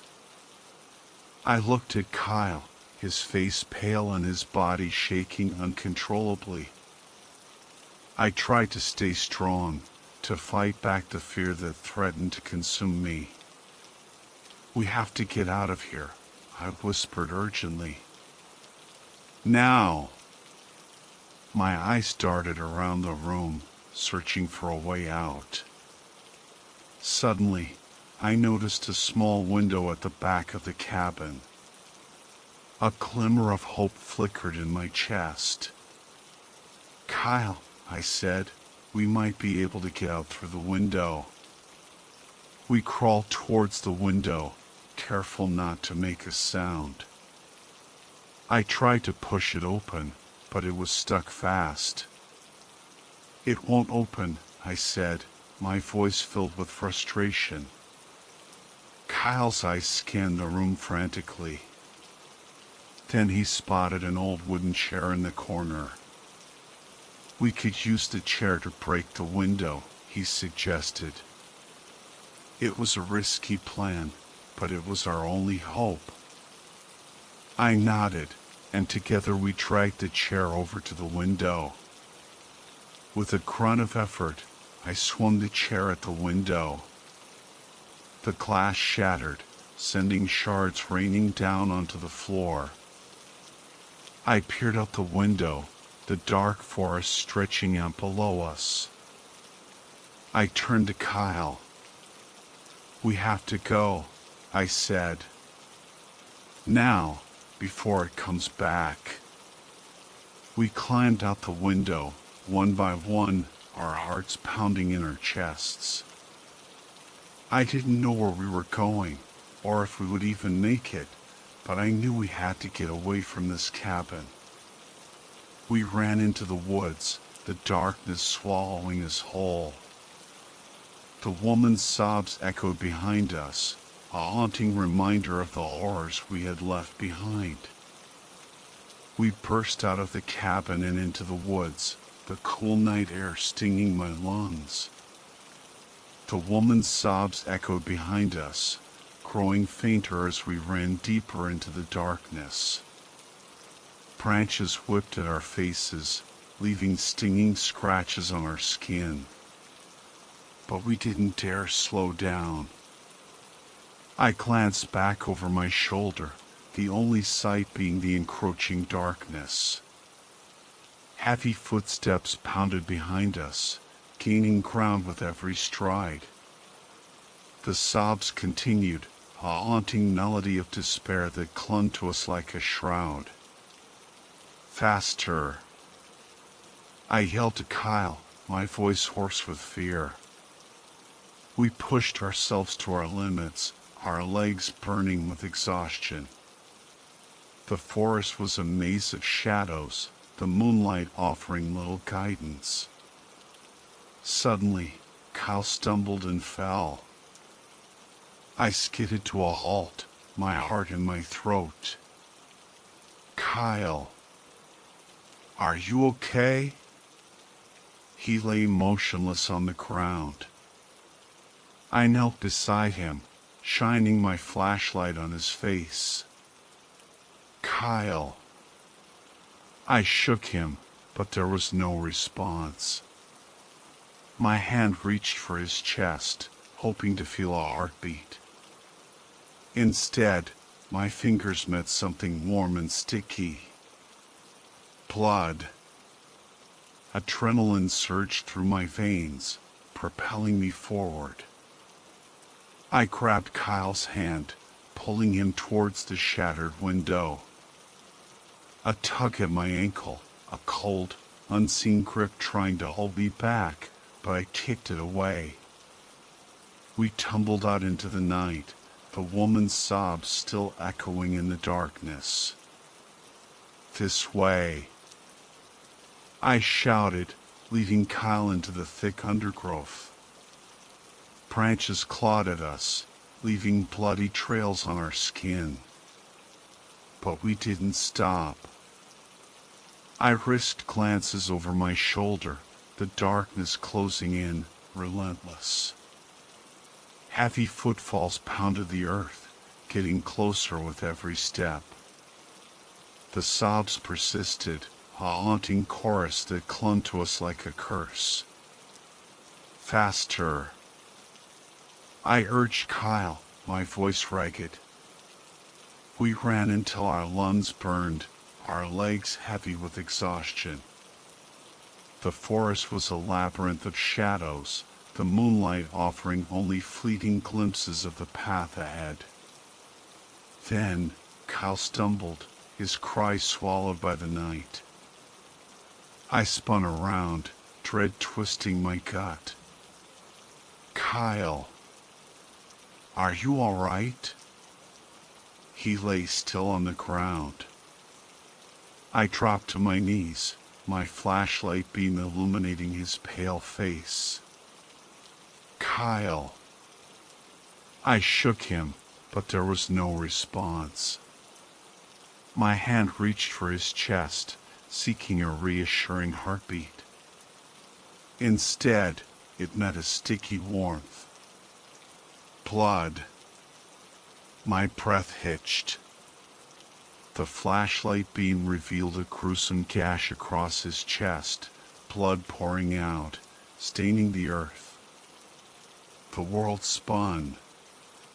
The fear I'd felt before paled in comparison to the horror that now gripped me. It was a feeling of utter despair, of loss. I looked up, the darkness closing in, suffocating. The heavy footsteps were closer now, the woman's sobs louder, her icy breath a phantom touch on my skin. I couldn't save Kyle. I could only run. I bolted, the taste of bile in my throat. Tears blurred my vision as I ran, my heart heavy with grief. I stumbled again, my legs giving out. I lay on the ground, gasping for air, feeling utterly defeated. The footsteps stopped. I looked up, and there it stood, the shadowy figure, its silhouette a grotesque mockery of a human form.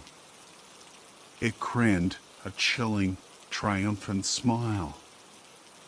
The woman's sobs echoed around us, her cries of anguish a symphony of terror.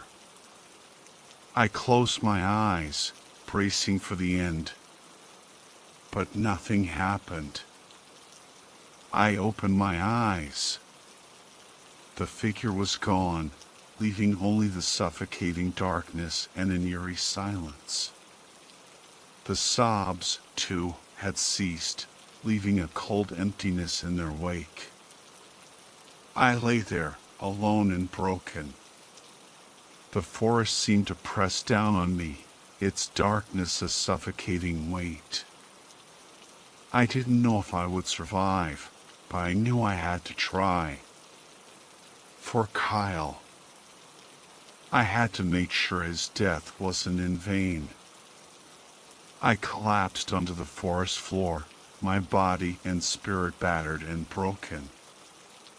I lay there, gasping for breath, the darkness pressing down on me, threatening to swallow me whole. The footsteps that had chased me fell silent, but the woman's sobs echoed in my mind, a haunting reminder of the horrors I had witnessed. I forced myself to my feet, the pain a constant companion. I stumbled through the woods, following a path I didn't recognize, guided only by the faint moonlight filtering through the canopy. After what felt like an eternity, I stumbled upon a familiar trail, one I'd patrolled countless times. Hope flared in my chest, and I quickened my pace, heading back towards the ranger station. I ran until my legs ached, my lungs burned.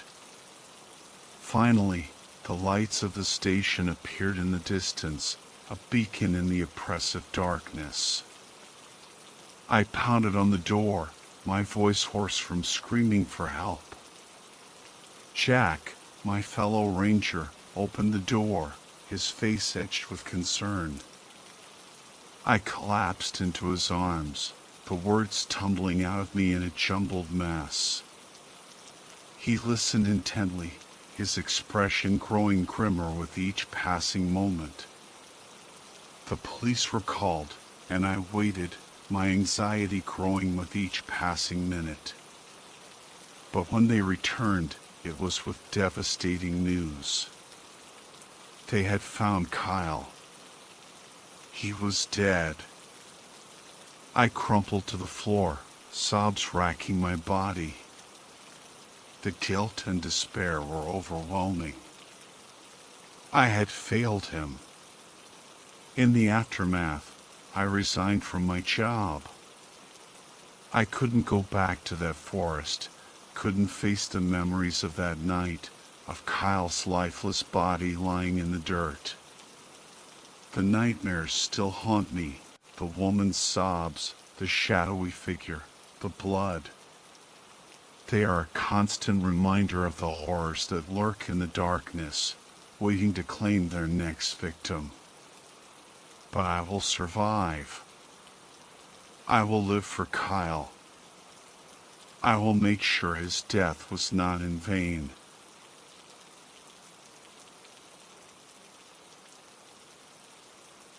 Don't go there, the park ranger's voice, rough and weathered, cut through the crisp morning air. His words hung heavy, settling on the shoulders of us four friends like an ominous premonition. Why not? Alex, ever the adventurer questioned, his voice a blend of curiosity and defiance. The ranger sighed, a sound that seemed to carry the weight of the forest's secrets. There's a legend, he began, his eyes distant, of the Wendigo. A creature that stalks these woods. It's always hungry, never satisfied. And it hunts those who wander too deep. A shiver ran down my spine, an icy finger tracing its path along my vertebrae. Ben, usually the quiet one, shifted closer, his voice barely a whisper. The Wendigo? The ranger nodded, his gaze unwavering. A demon. A spirit that's haunted these woods for generations. Carla, the fearless one among us, scoffed. Folklore? Come on, we're not kids anymore. The ranger's eyes narrowed, his expression unreadable. Believe what you will, but I've warned you. Don't underestimate the power of these woods. I looked at my friends. Alex was determined, Ben was clearly hesitant, and Carla remained unfazed. I sighed, knowing there was no turning back. We'll be careful, I assured the ranger, though the words felt hollow even to my own ears. He shook his head, a gesture heavy with resignation. Good luck, he said. And remember, if you hear screams in the deep woods, run. We shouldered our backpacks and headed into the forest. Sunlight dappled through the leaves, but the air felt heavy, the silence oppressive. The deeper we ventured, the more the forest seemed to close in around us, its shadows lengthening, its whispers growing louder. I glanced back, but the path we'd taken was already swallowed by the dense undergrowth. We were alone now, deep in the woods, and something was watching. We trekked deeper into the dense woods, each step a muffled crunch on the carpet of decaying leaves. An eerie silence descended, broken only by the occasional snap of a twig or the rustle of unseen creatures. The sunlight struggled to penetrate the thick canopy, casting long, ominous shadows that danced and twisted with every gust of wind. It's just a story, Carla's voice echoed, a hollow attempt to break the tension. Don't be so paranoid. But the knot in my stomach tightened with every passing moment. Ben, too, was visibly on edge, his eyes darting nervously from shadow to shadow. You think it's real, Alex? He whispered, his voice barely audible above the wind's mournful song. I don't know, I admitted, my own voice betraying a tremor of fear. But I'm not taking any chances. Hours passed, the sun beginning its descent, painting the sky in hues of blood orange and crimson. An unsettling beauty cloaked the forest, a stark contrast to the growing unease within us. Almost there, Alex announced, consulting a tattered map. The cabin should be just ahead. And there it stood, a solitary figure amidst the encroaching darkness. The cabin, weathered and decaying, seemed to sag under the weight of years of neglect. Its windows gaped like empty eye sockets, and the front door hung precariously on its hinges. This is way creepier than I imagined, Ben muttered, his voice a mix of awe and dread. Carla, ever the optimist, laughed. It's not so bad. She pushed open the creaking door. See? Plenty of space. The interior was dim and musty, thick with the scent of decay. Cobwebs draped the corners, and dust coated every surface. A few dilapidated beds lined one wall, a splintered table stood in the center, and a cold fireplace gaped like a toothless maw. At least we're out of the elements, Alex said, dropping his backpack with a thud. We managed to coax a fire to life, its flickering flames casting dancing shadows on the walls. The cabin felt haunted, its very air thick with a sense of unease.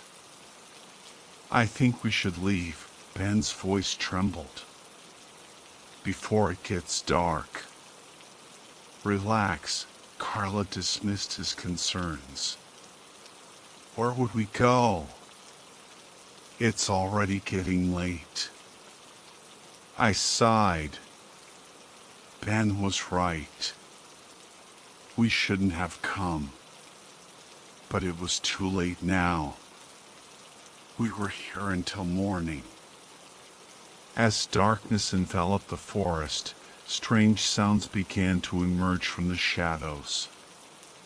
The snapping of twigs, the rustling of leaves, the whisper of something moving just beyond our sight.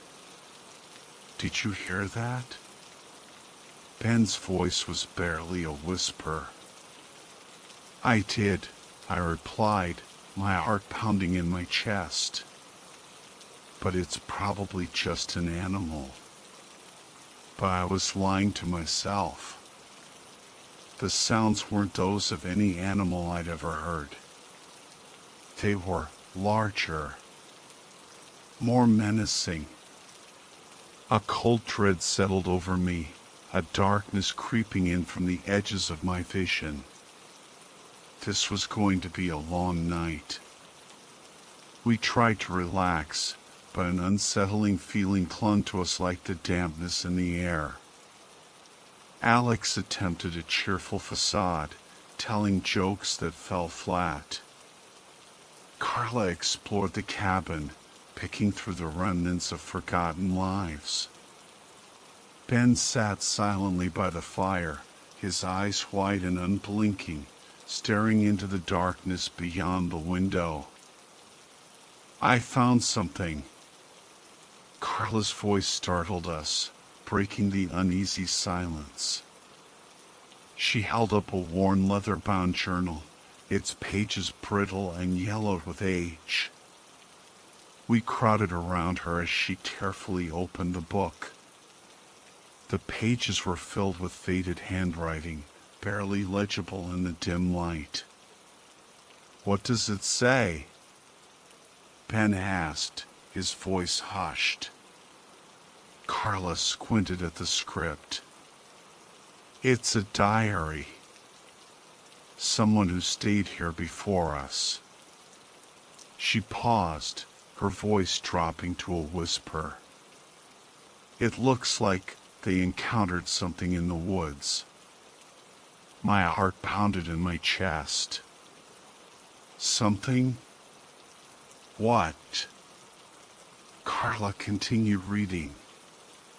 They wrote, they saw it. Tall, gaunt, with antlers. Glowing red eyes. It hunted them. The Wendigo, Ben breathed. A heavy silence descended. The fear we'd been trying to suppress now bubbled to the surface, a cold, suffocating dread. We have to get out of here, Ben said, his voice shaking. But where would we go? I asked, my voice echoing his fear. It's dark. It doesn't matter, Ben insisted. We have to leave. Now. Alex shook his head. Calm down, Ben. We can't just leave. Why not? Because. Alex's voice trailed off. The door won't open. We all turned to look at the door. It was shut tight. We pushed, we pulled, but it wouldn't budge. It's locked, I said, my voice barely a whisper. We were trapped.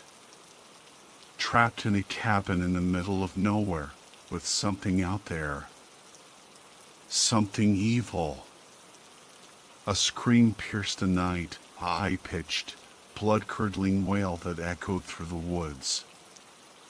We froze, our blood running cold. It's here, Ben whimpered. We huddled together in the center of the cabin, our hearts pounding in unison, waiting for whatever was coming.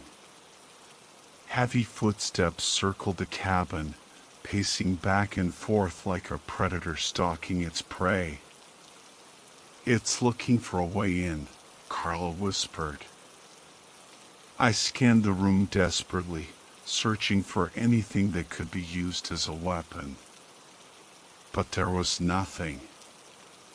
Scratching sounds echoed from the door. It was trying to get in. We have to do something, I said, my voice thick with fear. But before we could act, the door splintered, bursting open with a deafening crack. Standing in the doorway was a tall, gaunt figure with antlers.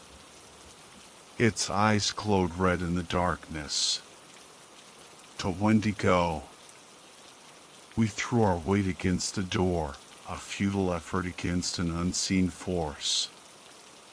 The scratching intensified into a relentless pounding, the creature's frustration echoing through the cabin. It can't get in, can it? Ben's voice quivered, a fragile thread in the tapestry of fear.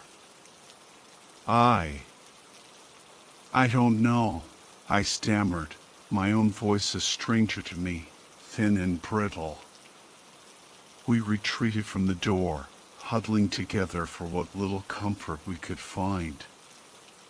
Carla's arms wrapped around a sobbing Ben, her whispers of reassurance a futile attempt to calm the storm within us. We have to stay calm, she urged, her voice a beacon in the encroaching darkness. We have to find a way out of this. But there seemed to be no escape. The pounding continued, a relentless assault on our sanity, until it abruptly ceased. The silence that followed was more terrifying than any sound. Is it gone? Ben's voice was barely a breath. I don't think so, Alex said, his voice grim. It's just finding another way in. We strained our ears, listening for any sign of the creature. The wind howled outside, its mournful cries blending with the creaking of the old cabin. Every rustle of leaves, every snap of a twig sent shivers down our spines. We need to barricade the door, I said, my voice surprisingly steady. We scoured the cabin, desperation fueling our search. An old table, a few broken chairs, anything that could add even a modicum of resistance. We dragged them against the door, a flimsy barrier against the horror that lurked outside. The night stretched on, an eternity of fear and anticipation. We huddled by the fire, too terrified to sleep, too afraid to even close our eyes. The sounds continued, footsteps, scratching, whispers in a language we couldn't understand. With each noise, we fell silent, praying that whatever was out there wouldn't realize we were still inside. Time crawled by, each minute an agonizing eternity. Exhaustion gnawed at us, but fear kept sleep at bay. Finally, the first rays of dawn peeked through the broken windows.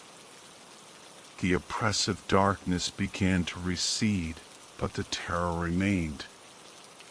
Is it gone?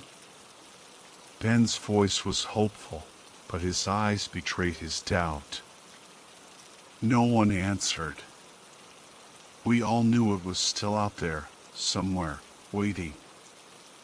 We decided to venture outside, hoping to find a way out, or at least something to defend ourselves with. The door creaked open, revealing a world bathed in the soft light of morning. There was no sign of the Wendigo. Maybe it's really gone, Alex said, a flicker of hope in his voice. But then we saw the footprints. Massive, clawed prints in the soft earth, unlike anything we'd ever seen before. It was still here. And it was waiting for us. The morning silence was a deceptive calm. Something felt deeply wrong. The footprints we'd seen too large, too monstrous, to belong to any natural creature. We have to go. Ben's voice trembled, his fear palpable. Now! Easy, Alex tried to soothe him. We need to stay focused.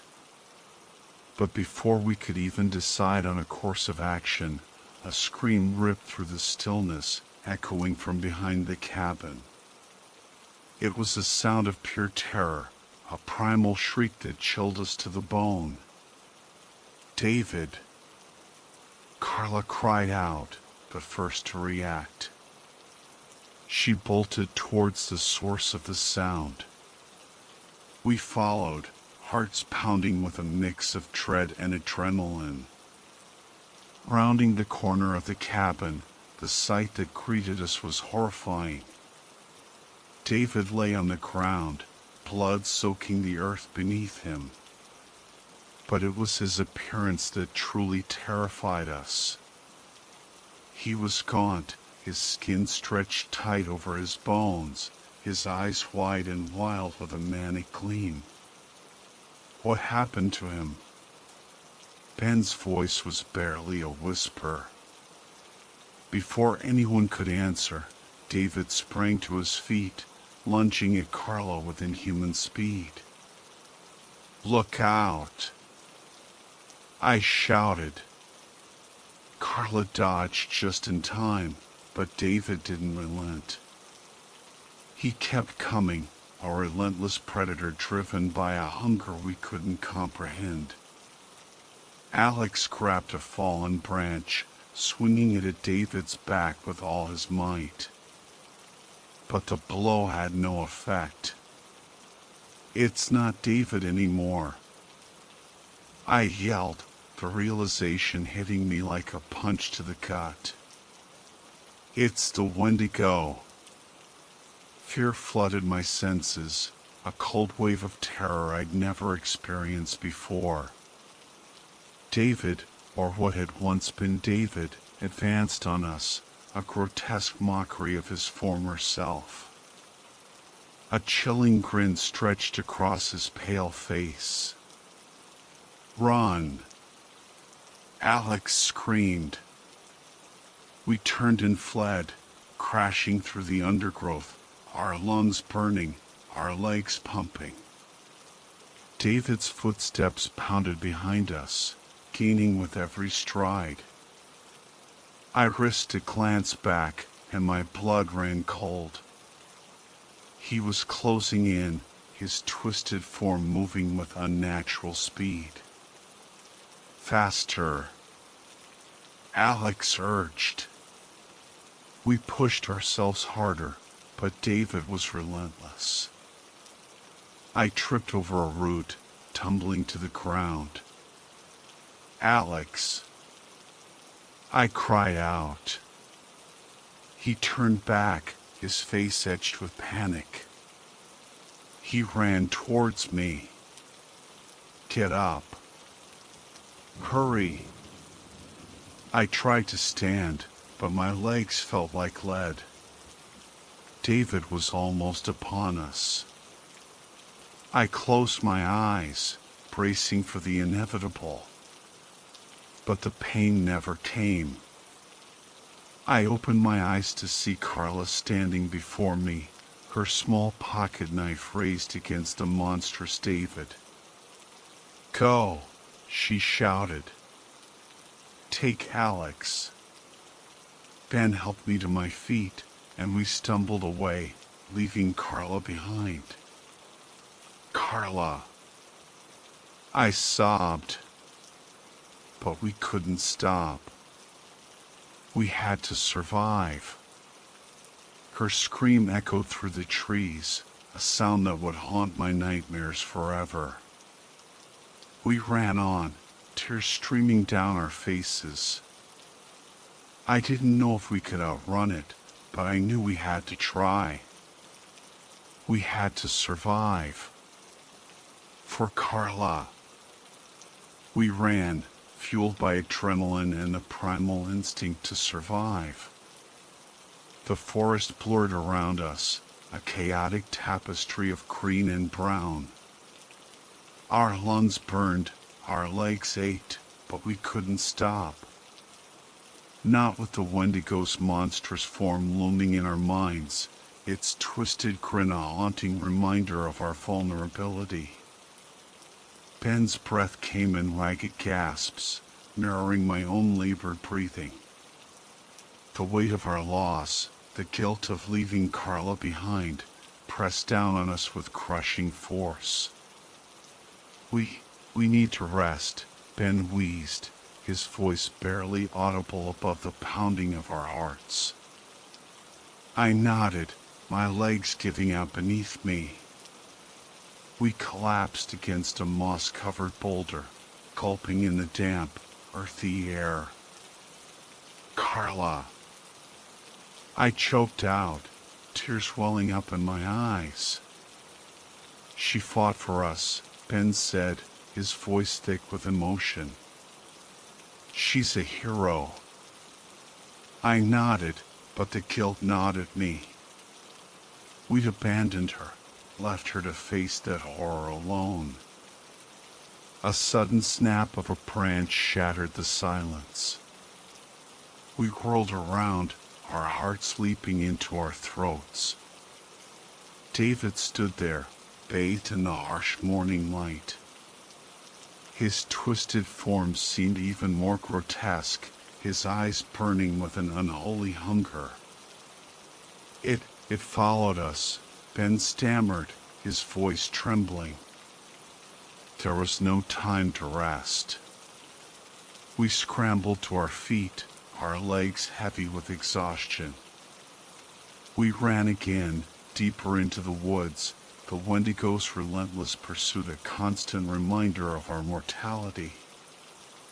We ran until we stumbled upon a small cave, its entrance hidden behind a tangle of vines. "In there," I gasped, pointing towards the dark opening. We crawled inside, the cool, damp air a welcome relief from the oppressive heat of the forest. The cave was narrow and cramped, but it offered a sliver of hope, a temporary sanctuary from the horror that hunted us. We felt our way along the rough walls, hoping for another exit, a way out of this nightmare. "Do you think it'll follow us in here?" Ben asked, his voice a mere whisper. "I don't know," I replied, my own voice thick with uncertainty. "But we have to take the chance." We crawled deeper, the darkness pressing in on us.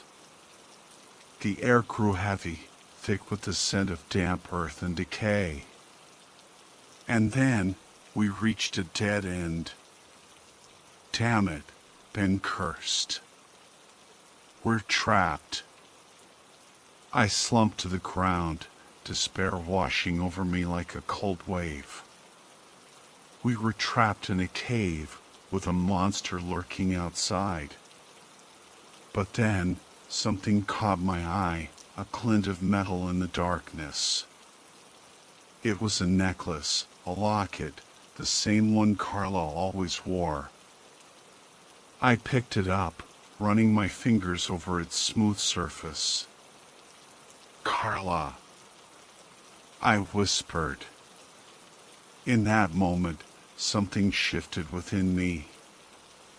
A surge of defiance, a refusal to surrender. "Ben," I said, my voice firm. "We're getting out of here." But no buts. We're not letting it win. We're going to kill it. Ben stared at me, his eyes wide with disbelief. "How?" "We have nothing." I smiled, a grim twist of my lips. "I have a plan." We crawled deeper into the cave, the darkness pressing in like a suffocating blanket. I clutched Carla's locket, a cold reminder of our loss, but also a spark of defiance in the face of despair. "What's the plan?" Ben's whispered question echoed in the confined space. "Fire," I replied, my voice a low growl. "The journal said the Wendigo fears fire." Ben's brow furrowed. "But how?" "There's nothing to burn in here." A grim smile tugged at my lips. "Don't worry. I have a lighter." I fumbled in my pocket, my fingers searching for the familiar shape. There it was. I flicked it open, the sharp click echoing like a gunshot in the silence. "What are you doing?" Ben's voice was laced with a mixture of fear and confusion. "We're going to lure it in here," I explained, my voice steady despite the pounding of my heart. "And then we're going to burn it." Ben stared at me, his eyes wide with disbelief. "You're crazy." "Maybe," I admitted. "But it's the only way we're getting out of this alive." I started a small fire at the mouth of the cave, using scraps of cloth and dry leaves I'd found scattered on the floor. The flickering flames illuminated the cavern, revealing its gruesome secrets. The walls were covered in scratches, some ancient, some disturbingly fresh. "Looks like others have been here before us," Ben observed, his voice hushed. "And they probably met the same fate," I added, a chill running down my spine. We fell silent, listening to the wind whistling outside. "Will it come?" Ben asked, his voice barely a whisper. "It has to," I said, my voice filled with a grim certainty. "It's hungry. And we're its prey." We braced ourselves, the tension in the air thick enough to choke on. I gripped the lighter tightly. Ben clutched a makeshift club fashioned from a fallen branch. Footsteps echoed outside, heavy and deliberate. It was getting closer. I looked at Ben, and he nodded, his fear momentarily replaced by a steely resolve. The Wendigo appeared at the cave entrance, its silhouetted dark stain against the fading daylight. It stood there, staring at the flickering flames, its red eyes burning with an insatiable hunger. I tossed a burning rag towards it. It roared in anger, then lunged into the cave. I quickly lit a larger pile of leaves, the flames casting dancing shadows on the walls. The Wendigo hesitated, recoiling from the light. It turned towards Ben, its movements a blur of unnatural speed.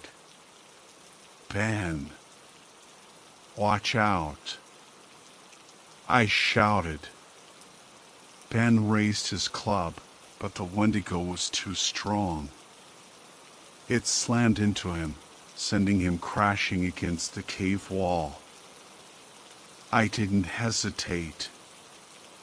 I lunged at the creature, flicking the lighter against its tattered clothes. It screamed in agony, trying to extinguish the flames, but I wouldn't let it. I kept lighting it, the flames spreading, consuming its grotesque form. It roared one last time, a sound of pure anguish, before collapsing to the ground. And then it was gone. Nothing remained but a pile of ash. We had done it. We had killed the Wendigo. The smoke cleared, leaving behind a pile of blackened ash and the sickening stench of burnt flesh. We slumped to the ground, our bodies trembling with exhaustion and relief.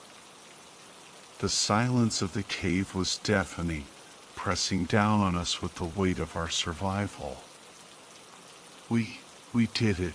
Ben's voice was a hoarse whisper, barely audible in the stillness. We killed it. I nodded, but there was no triumph in my heart, only a hollow emptiness and a profound sadness. "Carla," I murmured, her name a ghost on my lips. If only we had listened to the ranger's warning. If only we hadn't been so stubborn, so foolish. Carla would still be alive. The guilt was a knife twisting in my gut. We emerged from the cave, blinking in the harsh sunlight. The world outside seemed impossibly bright, a cruel contrast to the darkness that lingered within us. We returned to the cabin, hoping against hope to find something, anything of Carla's. But the cabin was empty, a silent testament to the horror that had unfolded there.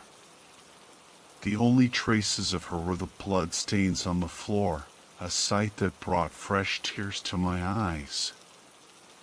We left the forest, making our way back to the ranger station. My legs felt like lead, each step an agonizing effort. But I had to keep going. For Carla. To tell the world what had happened. It was dusk when we reached the station. The ranger looked at us with surprise, his brow furrowed in concern. "Where have you two been?" he asked. We told him everything. About the Wendigo. About Carla. About the nightmare we had endured. But he didn't believe us. He thought we were delusional, our minds warped by exhaustion and trauma. "There's no such thing," he said, his voice dismissive. "You're just tired and stressed." I wanted to scream at him, to shake him and make him understand. But I didn't have the energy. We left the station, leaving the horrors of the forest behind. We had lost Carla, but we would never forget her. We would never forget the Wendigo. And we would never return to those woods again. Years passed. The physical scars healed, but the mental ones remained, a constant reminder of our mistakes, of Carla, of the darkness we had faced. Some nights, I still have nightmares. Nightmares of the Wendigo's glowing red eyes, of Carla's screams echoing through the trees. I know I will never forget. But I also know I have to keep going. I have to live. For Carla. For all those who fell victim to the Wendigo. I will not let fear consume me. I will fight. For Carla. And for myself.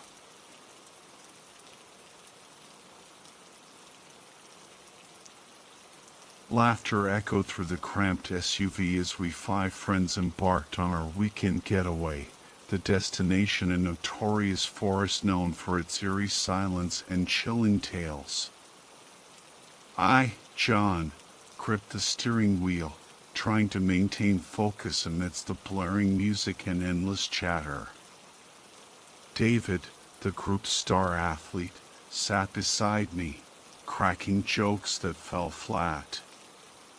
Chris, my loyal sidekick since high school, forced a laugh, even though the punchline was as dry as the desert.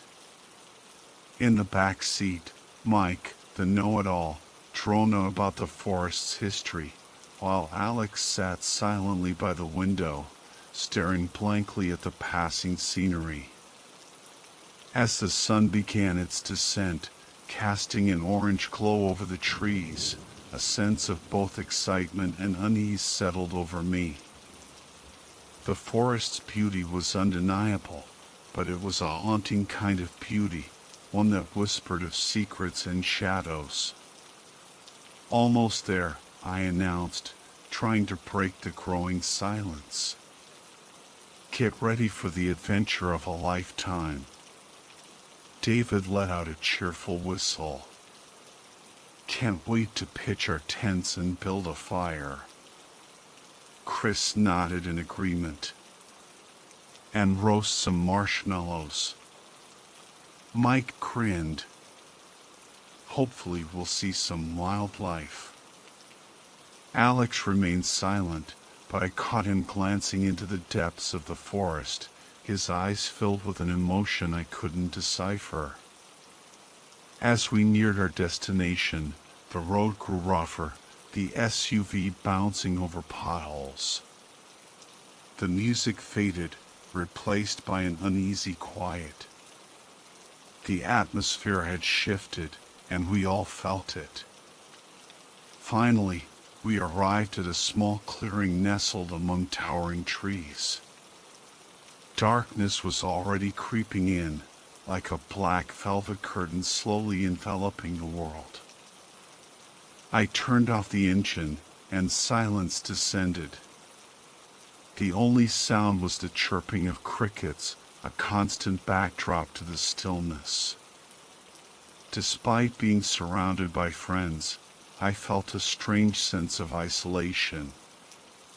All right, let's get this party started, David exclaimed, breaking the silence. Who wants to help set up the tents? But no one responded. Everyone seemed hesitant to leave the safety of the SUV. I, too, felt a strange reluctance to step out into the waiting darkness. Eventually, I forced myself to open the car door and stepped out into the crisp night air. A shiver ran down my spine, and I couldn't shake the feeling that someone, or something, was watching me from the shadows. Come on, guys, I called out. Don't be scaredy cats. One by one, they reluctantly emerged from the car. David and Chris tried to maintain a cheerful facade, but I could sense the underlying anxiety. Mike scanned the surroundings warily. This place is creepy as hell, he muttered. Alex remained silent, but I saw him steal a glance into the forest, his eyes filled with an unreadable expression. As we set up our tents, a rustle from the nearby bushes made us all jump. What was that? Chris asked, his voice trembling. David grabbed a flashlight and shone it towards the sound, but there was nothing there.